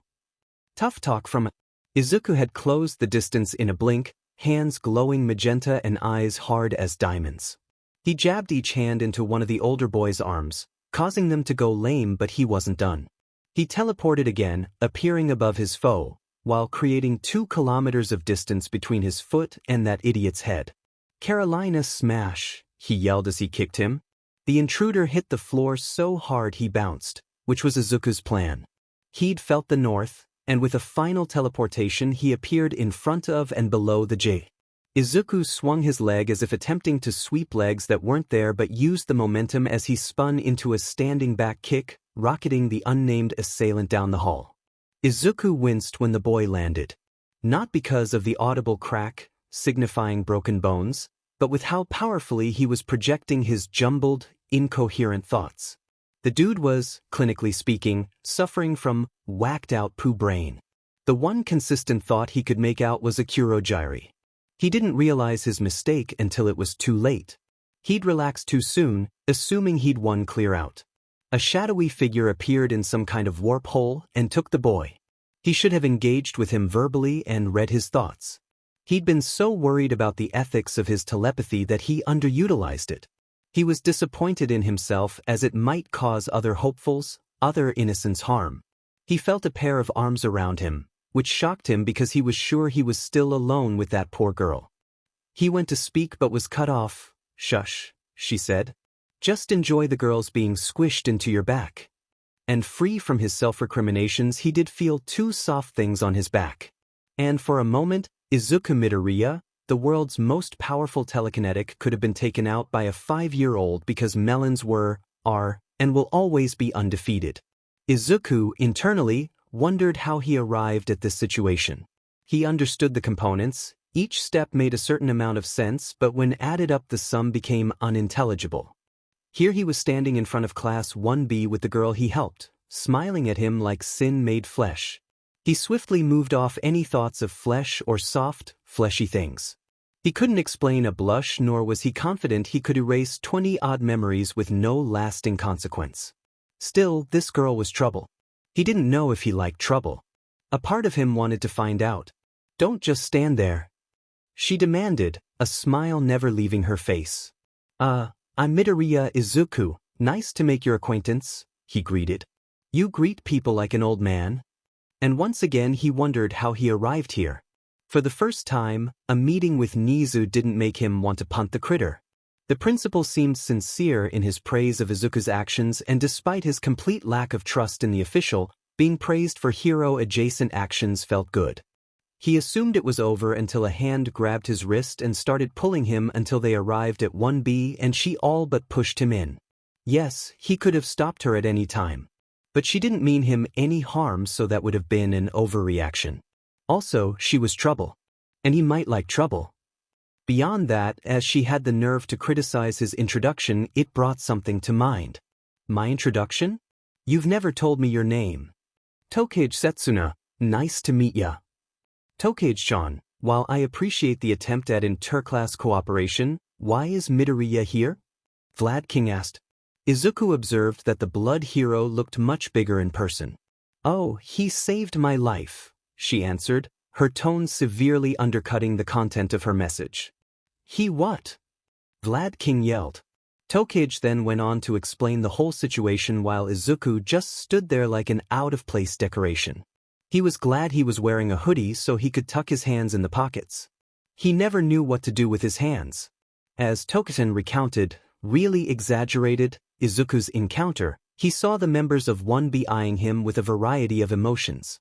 Some looked curious, others appreciative, and a select few were sizing him up.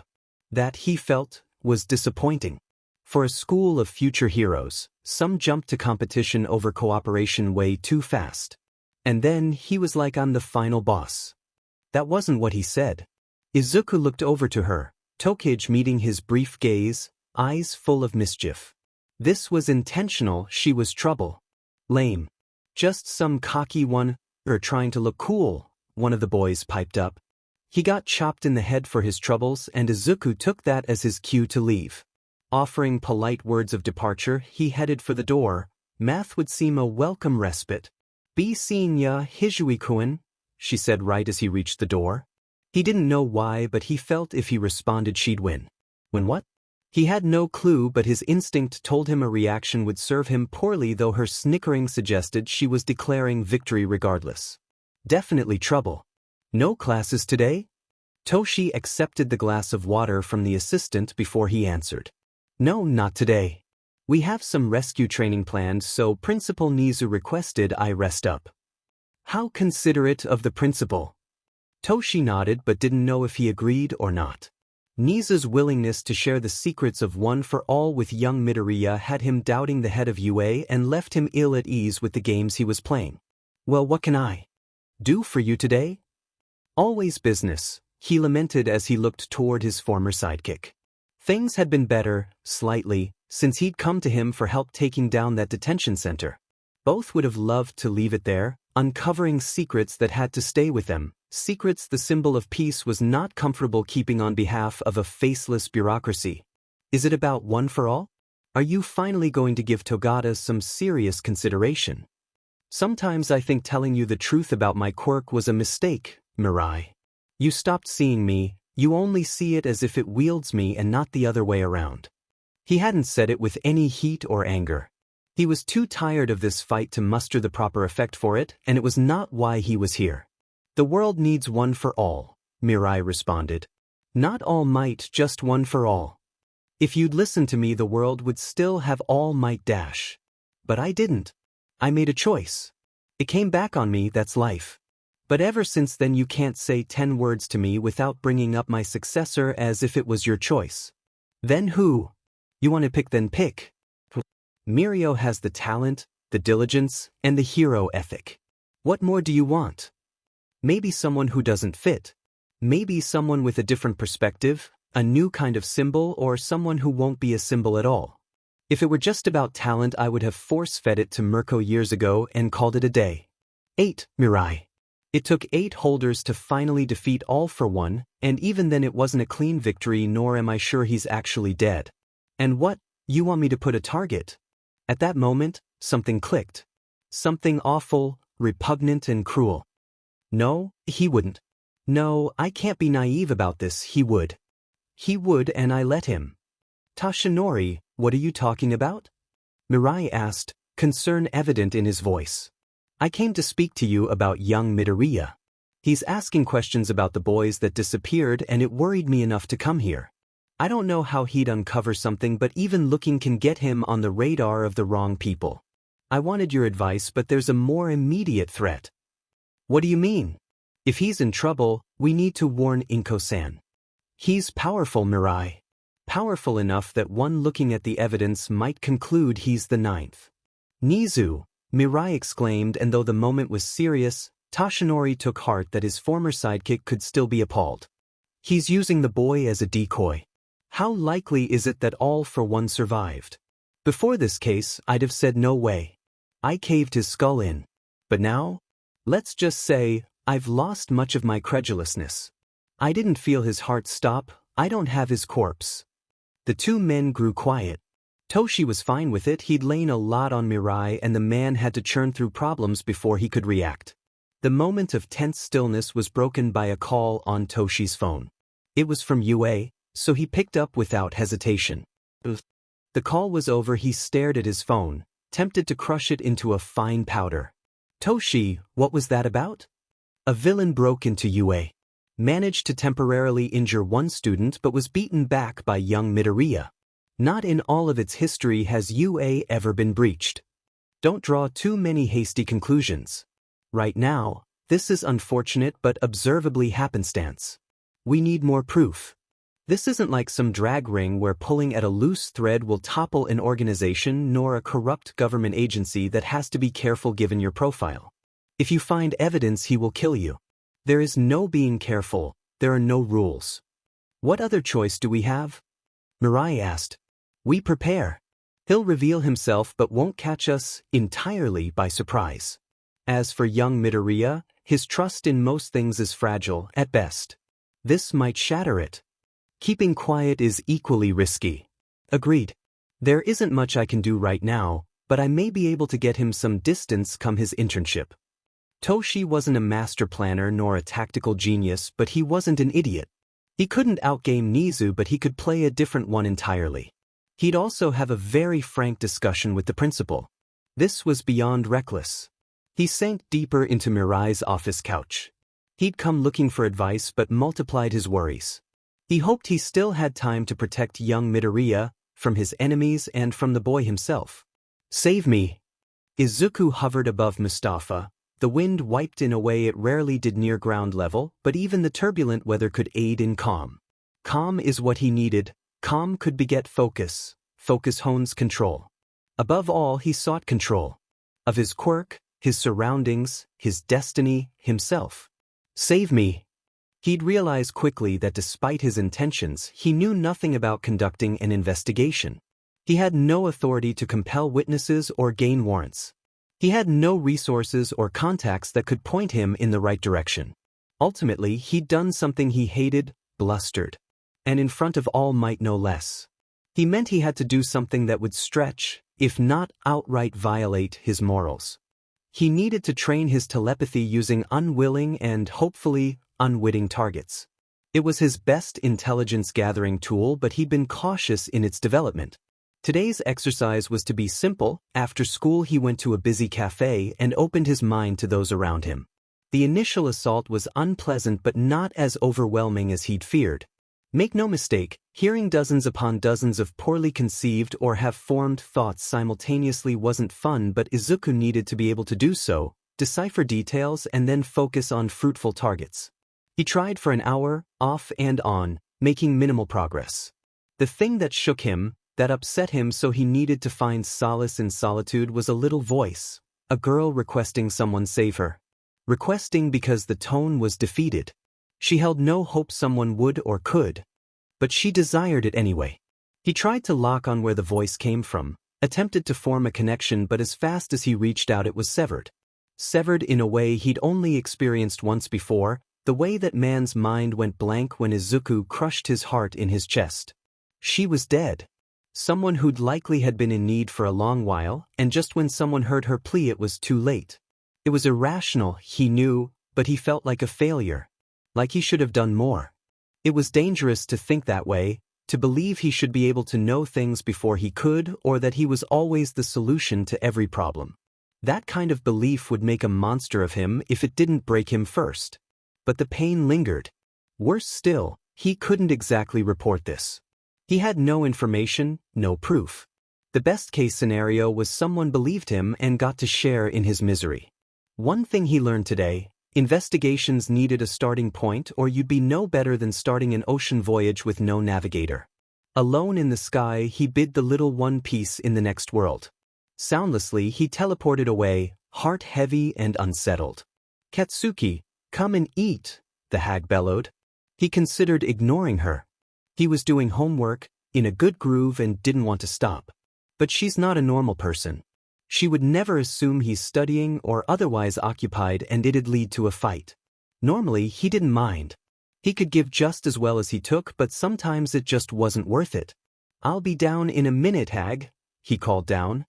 He could feel how she bristled at the name and smirked. A quick stop to the bathroom to wash his hands. He was downstairs and fixing a plate. His dad was already seated at the table with his mom, which surprised him as he didn't know the man was back from work. He wished his dad wasn't so pliable. A good man, but he could stand to be more assertive. A generous amount of curry covered a bed of rice as Katsuki took his seat. "Thanks for dinner," he mumbled before digging in. It was good. Not quite spicy enough, but good. Even better, the blissful silence that came with the meal. "So," he jinxed himself, "how has you been?" his dad asked. "Fine, Dad," Katsuki responded. "Just fine," his mom pressed. "Yes. What about learning from All Might? That must be pretty neat, right?" No, it hadn't been neat. After Deku's display, Katsuki was determined to show him up, and to his mind he had. He wasted the frog and round cheeks by himself. Utter domination, complete victory. All Might, while acknowledging his ability, admonished him for not being a team player and being too aggressive. He didn't understand that criticism. He won. By himself. All Might hadn't had a sidekick in years, so why didn't he support Katsuki solo ing extras? That had left him confused and angry. "He isn't what I expected, but I'll show him why I'm the future #1, he answered his father. "I know you will, son," he dad replied with a soft smile. The genuine support felt nice. His mom would surely ruin it. "How's Izuku doing? Are you both in the same class?" "Why do you care? Why do you need to know why I care? Just answer the question." "He's a pompous butt. A jailbird who thinks too highly of himself. Just another pebble, another extra." Katsuki read the offense on her face. Great, this was going to be a thing. Like, a whole FING thing. "You brat, why are you so dismissive? You two used to be friends, and after all he's been dash. I don't care about his miserable luck. As if he wouldn't have been a loser otherwise. What kind of shitty quirk doesn't emerge until you're 10? One that turns you into a violent little sheet and no good bully," Mitsuki answered back. Katsuki frowned but knew she wasn't done. It wasn't her way to just stick in the knife, she had to give it a good twist. "You know anyone like that, son?" He shot up from his seat, curry a mere afterthought. If she wanted to do this, then they were going to go the whole way. "I'm not effing bully. That idiot wanted to be a hero with no powers nor skills." "I'm sorry, what skills was he to have at 10, Katsuki? Advanced engineering degrees? Maybe a master combatant. Maybe not, but he didn't try. His mother mimicked him like he was some petulant child. I don't recall you sticking to a balanced diet due to your own volition, idiot. You think children just magically get motivation and the knowledge on how to carry through? You and those other little sheets bullied him relentlessly. His mom didn't support him, so tell me, Katsuki, with no one to believe in him, how was he supposed to believe in himself? That's his FING problem. All of it. Besides, he's cashing in now. He didn't even have to work to get into UA, his spot was guaranteed. He was sick of hearing about poor Izuku. The boy flaunted the rules, didn't even adhere to the dress code, and no one said anything. He attacked a teacher and it was instantly forgotten. Something shitty happened, so what? It didn't kill him, so he was fine. Katsuki, sit down, his dad ordered. He hadn't raised his voice, but Katsuki knew when his dad got serious, soft-hearted or not. He obeyed. Mitsuki dash. Mitsuki, what? Do you see what we put out in the world? I lost a dear friend because he had to torture some poor child and he's never cared. Not that he's hurt Izuku, not that he's hurt Inko, and most assuredly not that he hurt me. He just doesn't care. Katsuki glared into his plate. He knew Inko-san broke off contact after she learned what Deku and his relationship was really like. He stood by his belief he didn't do anything wrong and figured she secretly agreed with his reasoning but felt guilty about it. It wasn't his fault they stopped speaking. He was a child, what control did he have over adults? If they were so close they could have figured it out. I don't believe that. I know you're proud, son. You have a lot of reasons to be, but I also know you're a good kid at heart. You were misguided in trying to protect Izuku. Bullshit. He just wanted to run a weaker kid down because he could. He didn't give a shit about protecting anyone from anything. No wonder Inko can't stand to be around me. She loses her kid and I'm raising a violent thug. Katsuki's palms crashed on the table hard, but he said nothing, opting to head toward the door, grabbing a jacket and his shoes in one motion as he departed. The calls of his father went unheeded, he couldn't be there, and refused to show them how those words impacted him. Now, explain to me how Tenko ended up like this, all for one commanded. He was confident he'd finally get the story now that his successor was sedated and unconscious. The boy was ranting and raving about a small might, but it sounded like the rantings of a lunatic, which, okay, yeah, but he didn't need the boy to be a picture of mental health to make sense. He'd forgive the boy if the rantings were just a byproduct of the pain from his injuries, which were quite extensive for having been struck twice. He trusted the doctor could accurately grasp the basics of physical trauma. Extensive internal damage, whiplash, and swelling on his spine. There was no way he'd be ready to lead an assault on All Might, not even with an army of Nomu. The ruler of the underworld listened patiently as Kurogiri detailed what happened, Tenko dispatching of one student by taking her arm and going for the kill only to be interrupted. A green-haired boy, fast and strong. Ridiculously so for both. Tenko had flaws, but no child should have been a match. Could his student be correct? Could the person who attacked him have been the next recipient of his brother's bothersome quirk? He chuckled at the possibility. He'd already crippled Toshinori. If the fool had given away his power, he'd be easy to fell, and the latest inheritor would have outed themselves long before they were truly ready to face someone of his caliber. He'd need more information, including reaching out to his plant within UA to gather further information. Whatever the truth of the situation, he'd have to punish this boy for messing up his plans. Yes, he'd give him a lesson in the way of things and potentially break All Might while doing so. This little skirmish might even humble Tenko and make him more dependent on All for one's instruction and wisdom. Better still, he got to shame his nemesis regardless of the existence of a new inheritor. This would require a delay, but he didn't mind. Toshinori had gotten the better of him in their last exchange, initially, but whereas the symbol of peace wand, All for one was on the rise. Time changed so much and none had more than he did. He felt himself getting excited. Once Tenko was healed, maybe he'd allow his debut to be accompanied by a few Nomu, not just the one. Yes, that would do. It would cement the name Shigaraki as one to be feared, even by All Might himself. He could hardly wait. Katsuki surveyed the last place. Life made sense for him. It was his former middle school, long abandoned for the evening. He was a king here, in order of magnitude superior to his classmates and acknowledged as such by child and adult alike. It was not like that. He wasn't the undisputed best, no one favored him or thought his quirk was uniquely amazing.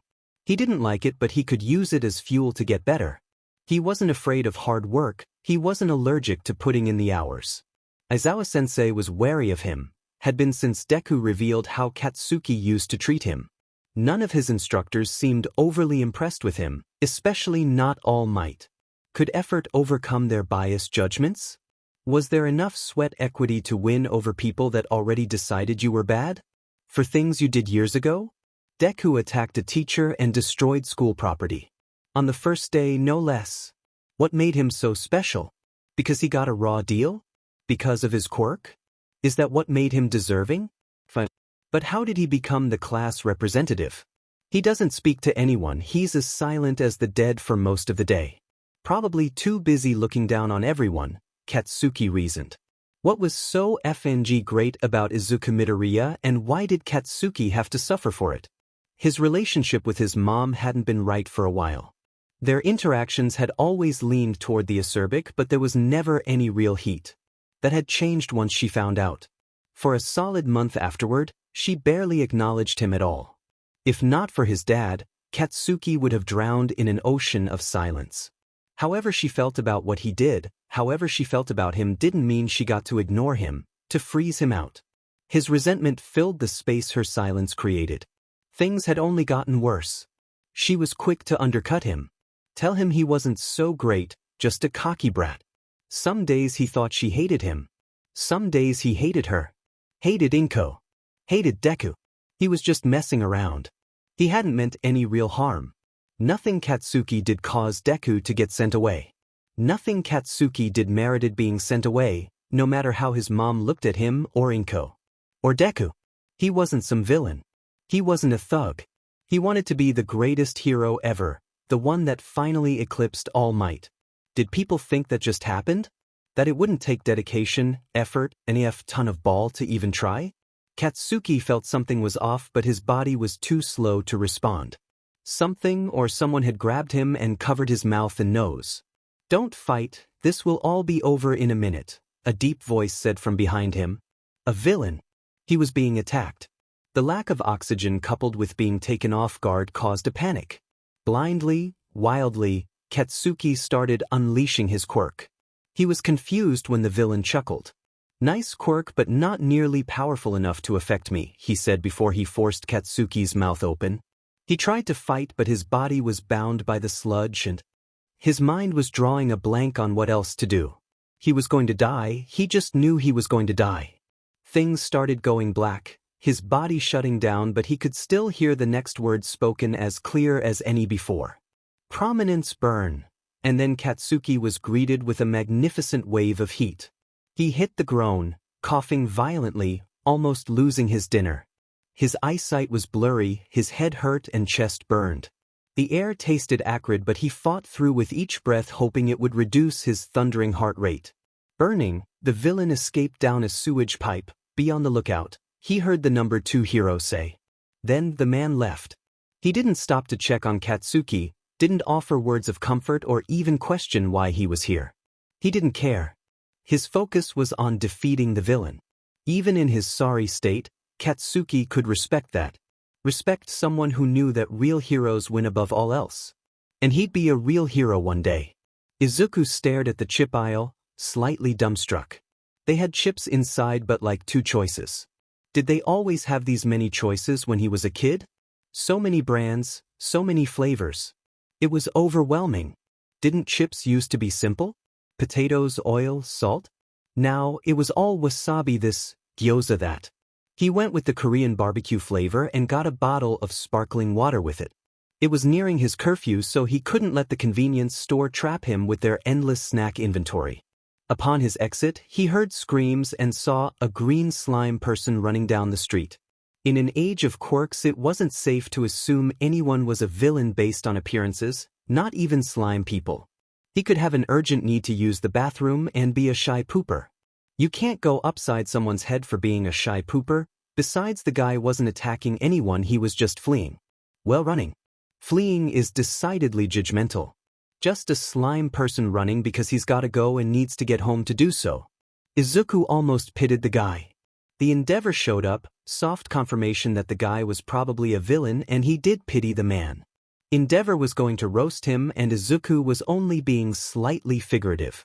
That burn-happy, flame jockey didn't know the meaning of restraint. Izuku took a quick look around and sighed. The hero wouldn't care about damaging buildings to get this slime person. Some part of him thought he should, at the very least, hesitate to do what he was about to do. Another part of him was over being ineffectual for the evening. Besides, he wasn't going to interact with the villain nor the slime person. He was just going to help some people not get their stuff damaged. The fight was fairly predictable as the slime person got infernoed into SBMSN and then put in a containment unit. Endeavor looked around to take stock of his damage but seemed confused when nothing was actually on fire. Fire no burn, Izuku mocked. Endeavor's fire stronger than puny building. Endeavor's fire strongest. There is. He ended his manipulation, snuffing out the flames before he did and started back to the campus. You there, stop, he heard a stern voice command him. Izuku rolled his eyes but stopped. He didn't want problems. He turned and waited for the man to reach him. What did you do, boy? Got some chips and a drink. Went Korean barbecue, but I'm not confident. No, your quirk. My quirk has nothing to do with chips, sir. I'm not asking you about chips, boy, Endeavor said, seemingly near the end of his patience. Then why did you ask me about them, then? Izuku asked, feigning an end to his temper. Flames liked off Endeavor. What is your quirk? I just met you, Izuku asked as if scandalized by the question. You want to be arrested and taken to the nearest station? If so, keep this up. You can try, Endeavor. There might be enough of you left to fill an urn, but I wouldn't take the money line. Are you threatening me? You dare. Endeavor took steps toward Izuku, intending to apprehend him, and Izuku decided there wouldn't be enough of him left to fill a teacup. If Endeavor thought anyone would just send him back without a fight to the death, then Moraes the pity no one told him the cost of stupidity was on the rise. A ringing phone stopped Endeavor's movement. Izuku answered and may have been more annoyed with who was on the other end. Yes, I'm aware. I'm headed back now. Okay, Principal Nizu. Yes, Okay. Izuku hung up but looked at his phone, contemplating sending it to Mars, but thought better of it. His mom texted him throughout the day. Cute memes, mostly about anime cats. You're a student at UA? Endeavor asked. Yup, and I need to go. Wait, do you know my boy, Shoto? Oh yeah. We're in the same class, Izuku answered and ran his hand through his hair, knocking his hood down. He missed how Endeavor's eyes widened slightly upon revealing his features.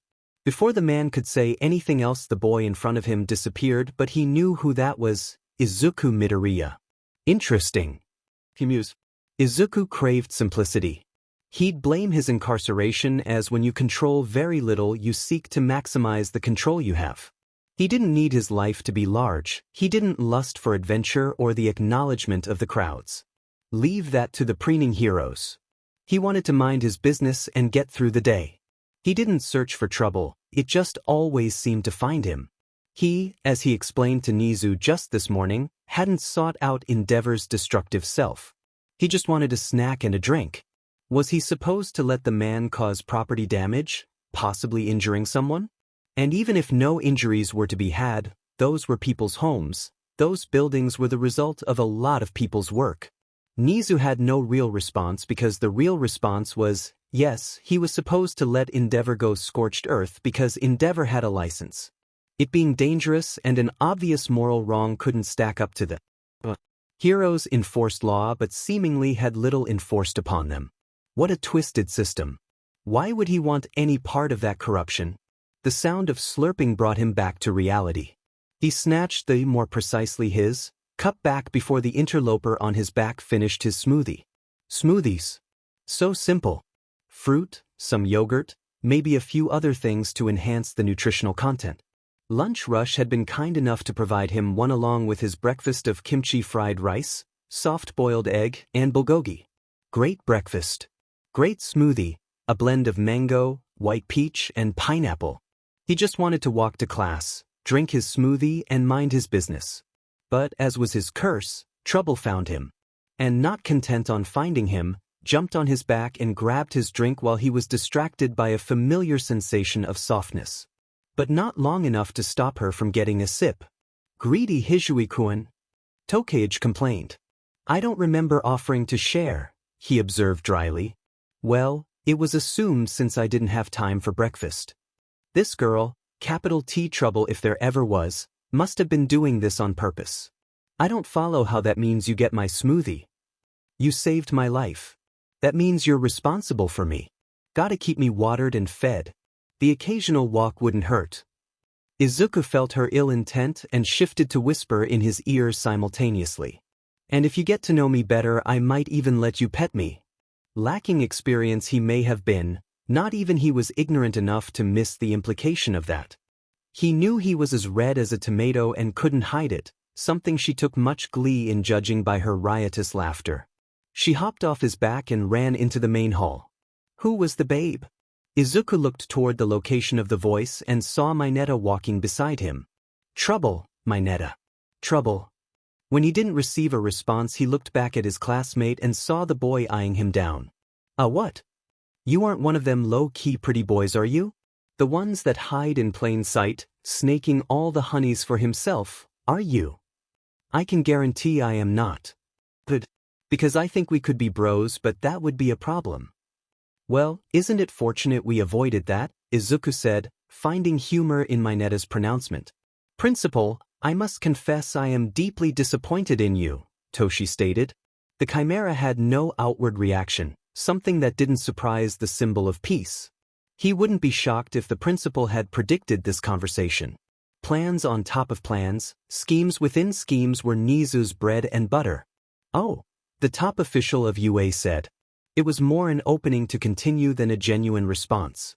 "It was bad enough you revealed my secret without my permission to someone who hadn't needed to be burdened with it, but to use young Midoriya as a decoy or bait. That isn't heroic, it's the exact opposite, and I will not stand for it." "Bait?" Nizu asked in a rare show of confusion. "Bait for whom, Toshinori?" "All for one, Principal. You too suspect he survived. That villain that injured young Tokage was his agent." "Why, Toshinori? Why do you believe him to still be alive?" The lack of joviality in his voice startled Yagi. This was not the Nizu he was used to. "I cannot explain it, not fully, but the first ever successful break-in of UA coinciding with my hiring just doesn't feel coincidental. I don't know, even as distracted as I've been with my health and search for a replacement, things just feel off. Like there is a specter in the shadows just waiting." "This isn't good, Toshinori, not good at all." "I agree, but that is no reason to use dash. I will not deny I have plans for Midoriya-kun, however you misunderstand my motives. I had no inkling All for One may still be alive, and while I hope you are mistaken, I will start creating contingencies regardless. Now, before I explain myself, answer one question. What do you think of Hero Society?" Having calmed down some, Yagi took a seat and thought over the state of his vocation. "I believe we are blessed with diligent, hard-working heroes. Some prize the glitz and glam of it all, but on the whole I see people dedicating themselves to service. I wish I was as optimistic as you, Toshinori.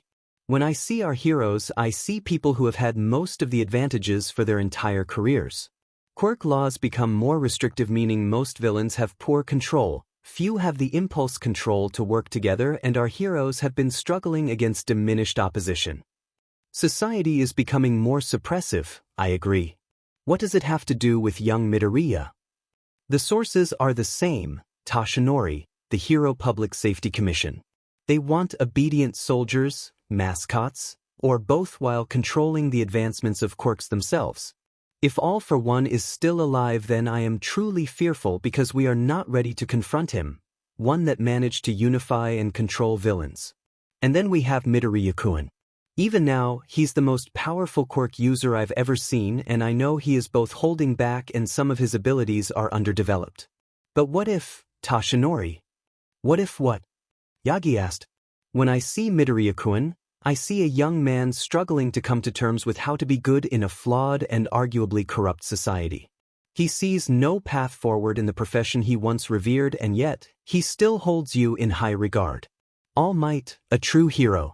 What if we could, if not show him the way, at least give him the tools to find it? What if, Tashinori, we could take the best parts of ourselves and mend a broken boy so he can become the man this society needs? His mother's heart, your power, my intellect. Not just a fighter of villains but of corruption, complacency, and discrimination. Isn't that too much to ask of him, of anyone? Is it really any greater burden than giving another one for all? Your successor will carry a tremendous weight, this is true. Mine be any different? You want young Midoriya dash. Yes, I want him to one day replace me. And this is where I have 2 steps on you. Not only do I have my desired successor, but I've already been preparing for my final war. Do catch up, some company would be nice. Midoriya-chan. Izuku was, momentarily, taken back by the address. No one had added that honorific to his name in years, not since he insisted to his mom he was a big boy. He smiled at the memory while turning his attention to the person seeking his attention. Yes, Ajui-san? Call me Tsu-chan. I'm very blunt and always say what's on my mind. Izuku nodded, so she continued, well, you're our class rep, but we don't know much about you, not even your quirk. And in the spirit of camaraderie you'd like me to share? It was now her turn to nod. He figured someone would eventually ask. For normies, sharing the details of your quirk was common. Where he'd been for the last 5 years, you kept things close so as to not give anyone an advantage. But this wasn't that, and he knew he couldn't live by his old rules and call himself free. Psychokensis, he said, and felt the mood of the bus change. Of course it would. Really, dude? The boy with the hardening quirk? Kirishima asked. That's one of the rarest subtypes there are, Yaoyorozu-san exclaimed. So, you can read our minds? Aoyama questioned. Really, yes, but it is rarely worth the effort, and I make it a point to not do that. He hoped that was enough. He really didn't need more attention. Besides, without using his quirk, he knew some percentage of them were wondering when it'd happen. Psychics were rare for a reason. With all the gifts, including higher intelligence, also came disproportionate rates of serious mental illness. God, as they say, doesn't give with both hands. But he does laugh. And as the bus was swallowed into a black hole, Izuku got the impression said deity was doing just that. Master, are you sure this was the right choice? Tamura asked from his bed, chafing against the back brace strapped to him. Of course, Tamura-kun. It is unfortunate you were not allowed to make your debut, but you must be flexible in your planning. Besides, if that boy is the next inheritor, then this will ensure he is brought back and shame that idiot All Might. If not, we kill someone that harmed my precious student and still have shamed All Might and all of UA. But that Nomu was meant to kill All Might, not be wasted on some cheater NPC. But there are a lot of ways to kill a man, Tamura. If not his body, we will first kill his spirit. Weaken him to the point you may not require a Nomu to finish the job. I could kill him myself? Indeed. Now, just be patient and wait for word. The people we have at the USJ along with the Nomu are more than enough to get the job done, and the fodder will distract All Might. He's too predictable for it not to. Trust me, my student. I do, master, I do. Normally, he'd be beyond annoyed at his students for yelling their lungs out, but given the circumstances, Aizawa couldn't entirely fault them. Being swallowed by a black hole and then to seconds later find yourself plummeting toward the grounds of the USJ would startle most anyone. And, as Recovery Girl liked to point out, they are children. Still, that didn't make coming up with a plan any easier. The bus stopped its rapid descent, instead moving at a much slower pace, and he instantly knew his resident problem child had taken matters into his own hands. Good, he thought. Kid hadn't panicked and was displaying good control of his quirk. Landing gently, he ordered them off the bus, the arrival surprising 13, but he doubted he'd have much time to explain. A villain with a teleportation quirk dash. It's not teleportation dash, the problem child chimed in. Aizawa shot him an annoyed look that went ignored. The travel wasn't instant, just incredibly fast. More importantly, he isn't providing the movement, just the bridge between 2 points. To most that would be a distinction without a difference, but Aizawa picked up on why the information was important. True teleporters are a pain because their reaction times and perceptions are enhanced to handle their speed. This individual wouldn't have that advantage. However, it also meant the villain wouldn't have to physically touch them to move them and could potentially collapse the bridge before they moved from point A to point B. More spatial manipulation, and given his last experience with said type of quirk, Aizawa wondered if this villain would be able to neutralize his quirk as well. If a 15-year-old figured it out, others may have as well. Everyone stay together and do nothing unless I tell you to, Aizawa ordered. A moment later, black fog permeated just meters ahead of them and 6 villains appeared. Where the hell is All Might? He wondered as he surveyed the villains. 3 of them clearly had mutant-type quirks: Cheetah, Snake, and Bull. His quirk would be useless against them. One had a musculature that made All Might's physique seem reasonable. Another was in a straitjacket and mask with only his teeth showing, and the last was also massive with a bird beak and its brain showing.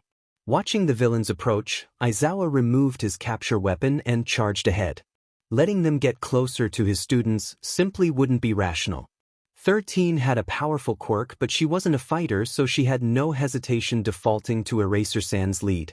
However, she knew the odds were not stacked in his favor and she may be forced to use her quirk, which would be lethal when applied to a human being. She hated that it may come to that, detested that new students would see such an application, but she wouldn't allow either emotion to override her responsibilities to keep them safe and secure. Not all of the 6 villains attacked Eraser. The largest one remained still while the straitjacket one was coming straight for them. "Sit behind me, children," she ordered, hoping she sounded authoritative enough. The tip of the finger of her space glove opened and she aimed a black hole at the approaching criminal. But her attack did not reach her intended target. She soon felt its pull, its force near her rear. The Warper. He'd been lying in wait just in case she used her quirk, and now she was going to pay for it. 13 braced for the pain, but outside of superficial damage to her suit, it never came. "Scream and fall like you're injured," since she heard a voice in her mind. Midoriya, he must have protected her. She did as he requested, seeing the value of the deception, even if it unnerved the rest of her students. 13 sensei. Several yelled, but she couldn't respond, couldn't risk giving away their hastily acted trump card. But until the Warper was handled, she also couldn't attack. The masked and bound villain still approached, babbling about flesh before unleashing his attack. His teeth turned into razor-sharp appendages and all were aimed for the cluster. But none reached them. Again, a mere child managed to do what she could not as the attack broke impotently against an invisible wall. "Impressive, Midoriya-kun. I see why you were able to best my charge, but how long can you hold out? Or, maybe the question is, how long can your sensei?" 13 looked over to Eraser. He was doing well, but she could see fatigue setting in. With the 3 not affected by his eyes giving cover to the one with the transformation quirk. He needed help, but this villain was a hard counter for her. "Well, Midoriya, will you let your sensei die? You picked a bad hostage. I tried killing him myself, so why would I care? You do it. No blowback on me nor any hassle from unauthorized quirk usage. That's what I call a win-win." 13 felt much of the class tense at Midoriya's callousness, but she heard the play. Could she really do this? Would it be better to wait for All Might? Fine, if that's how you want it. "No mook," he ordered. And at last, the monstrosity moved. It was fast, too fast for her to track. She didn't know if that wasn't the case for Eraser or if his finely honed instincts kicked in, but he managed to avoid direct contact. Still, the glancing blow resulted in an audible crack. He'd broken at least one rib. She knew her fellow faculty member wouldn't give up. He wouldn't have to if his body did it for him. It shamed her, what she was about to do, and if it didn't work, if she got her students hurt, or worse, she'd accept whatever judgment came. "Midoriya, you are authorized. 2 villain attacks in 2 days. Inko screamed, eyes filled with tears. "I agreed for Izuku to be a student here because you promised me he'd be safe. But he isn't safe, and worse yet, your faculty told him to fight." Nizu accepted her words. He could do nothing else. He was glad 13 wasn't here. She didn't need to feel any more guilt about her choice. He'd reason it was the right one, that Warper had her and Aizawa couldn't handle all those villains on his own. But to a mother? A mother that had been without her son, unjustly, for years? It looked like he was volunteered as a sacrifice to the cruel god known as heroism. No amount of special circumstances would justify this for her. For Midoriya-san, Izuku wasn't a boy with unlimited potential. A future game changer. He was her boy. One who deserved to make friends and do school activities. More than anything, he should be secure within the halls of UA. If he isn't going to be safe here, I see no reason to keep him enrolled. He only stays because he doesn't want to cause problems for me, but I won't let him be hurt, not again, not just to keep me placated. He wondered who would be the first person to verbalize that little truth. He didn't know for how long, but there had come a point Izuku could have left the detention facility. No one there could have stopped him. But he'd have been hunted down and had to fight constantly. He would have been free in name only. Not so different from now, Nizu mused. Because he stayed, that guard almost violated him. But even the attempt would be considered traumatic. Izuku rarely released his quirk. He rarely let anyone truly get close to him. A boy constantly on alert, seemingly surrounded by potential enemies. Had he erred? Had he been so enamored with Izuku's potential that he lost sight of the young man as he was now? Midoriya-san, what we've experienced are extraordinary events unprecedented in the history of UA. Events that we are seeing to with our utmost effort. I wish I could say there would be no further complications, but that would be a lie. However, I sincerely believe this is still the best place for Izuku to flourish. He could see the skepticism in her eyes, but her lack of response meant she wanted to believe. Nizu was a manipulator, he would never deny it, to himself, but he felt no pleasure in playing on a mother's fears for her son. He'd still use them though, he'd just feel like a JRK over it. When do you start giving me drags? Izuku asked Hound Dog Sensei. The man didn't seem overly amused at the question. Do you have trouble sleeping? Yes. These adults in funny costumes insist on talking to me and keeping me up. Anxiety? Only around a certain greenette. Why so? I'm 15 and straight and she's a she. I figured that'd be enough. Point, Midoriya. But there's no pill that will give you charisma. And yet, I'm the class rep. Call me Rizdoriya. I thought you said most of the votes came from other boys. Point, Hound Dog. Still, when do I get some good stuff? When seeking drags, you shouldn't demonstrate drag-seeking behavior. You know, like calling medication the good stuff. But I don't want to lie to you, I want to be open and honest in this process of maintaining and improving my mental health. As long as I give you drags. What could it hurt? Given your quirk? Slut. That's discrimination. I already know you're clever, Midoriya. So you using our sessions to prove it is a waste of time, for the both of us, Hound Dog Sensei said. Izuku rolled his eyes in a rare show of adolescent petulance. There isn't much to talk about. Some dudes I didn't know wanted revenge and thought they were going to catch me lacking. They were wrong. And you managed to subdue them, all but the largest one, which you dash. It wasn't human, it was barely sentient. Just some pitiful experiment. You destroyed it, Midoriya. Izuku refused to respond further on the subject. That thing didn't even rise to the level of Frankenstein's monster. Bare minimal brain activity but several quirks? He was right to destroy it. Fine, if you don't want to talk about it, let's talk about your constant state of readiness. Why? Izuku asked. Well, as you said, those villains were there for you and assumed they'd catch you by surprise. To find you lacking. Not find me lacking, catch me, never mind. There isn't much to say, I was in a children's prison. It wasn't a nice place. Yes, but not all events are equally influential. Tell me, Izuku, how much of your hypervigilance is about the coma? The coma was fine. Now, the beating that preceded it, not so much. Why do you think those boys targeted you? Why? Izuku thought dismissively. They didn't matter. Maybe it's because they thought he was weak or that it hadn't been long since Kei disappeared. People focus too much on why, on motivations. They did attack him in a space he, foolishly, believed was safe. He learned he was only ever safe if he ensured it himself. Izuku made his way back to his dorm, Hound Dog dismissing him for the rest of the day. He didn't think he needed it, but he wasn't going to turn down a shorter day. Besides, regardless of what he missed, he could just get a rundown from Mineta. Say what you will about the boy, but being able to hyper-focus on every attractive girl around you and still have enough left over to take stellar notes is a talent. The closer Izuku got to his door, the greater his need for a shower got. He just wanted to wash the day off him and take a nap. He figured tomorrow was going to be annoying, his class having seen another display of his abilities. It certainly wouldn't help with the handful that viewed him as a future villain just looking for a reason to go bad, nor the others that needed a rival for reasons that escaped him. He shouldn't complain, it would be just one more day as the broken freak of 1A. He had no idea of where exactly he'd be normal. Had been cursed to never really fit in anywhere, a rather depressing thought he chose not to linger on.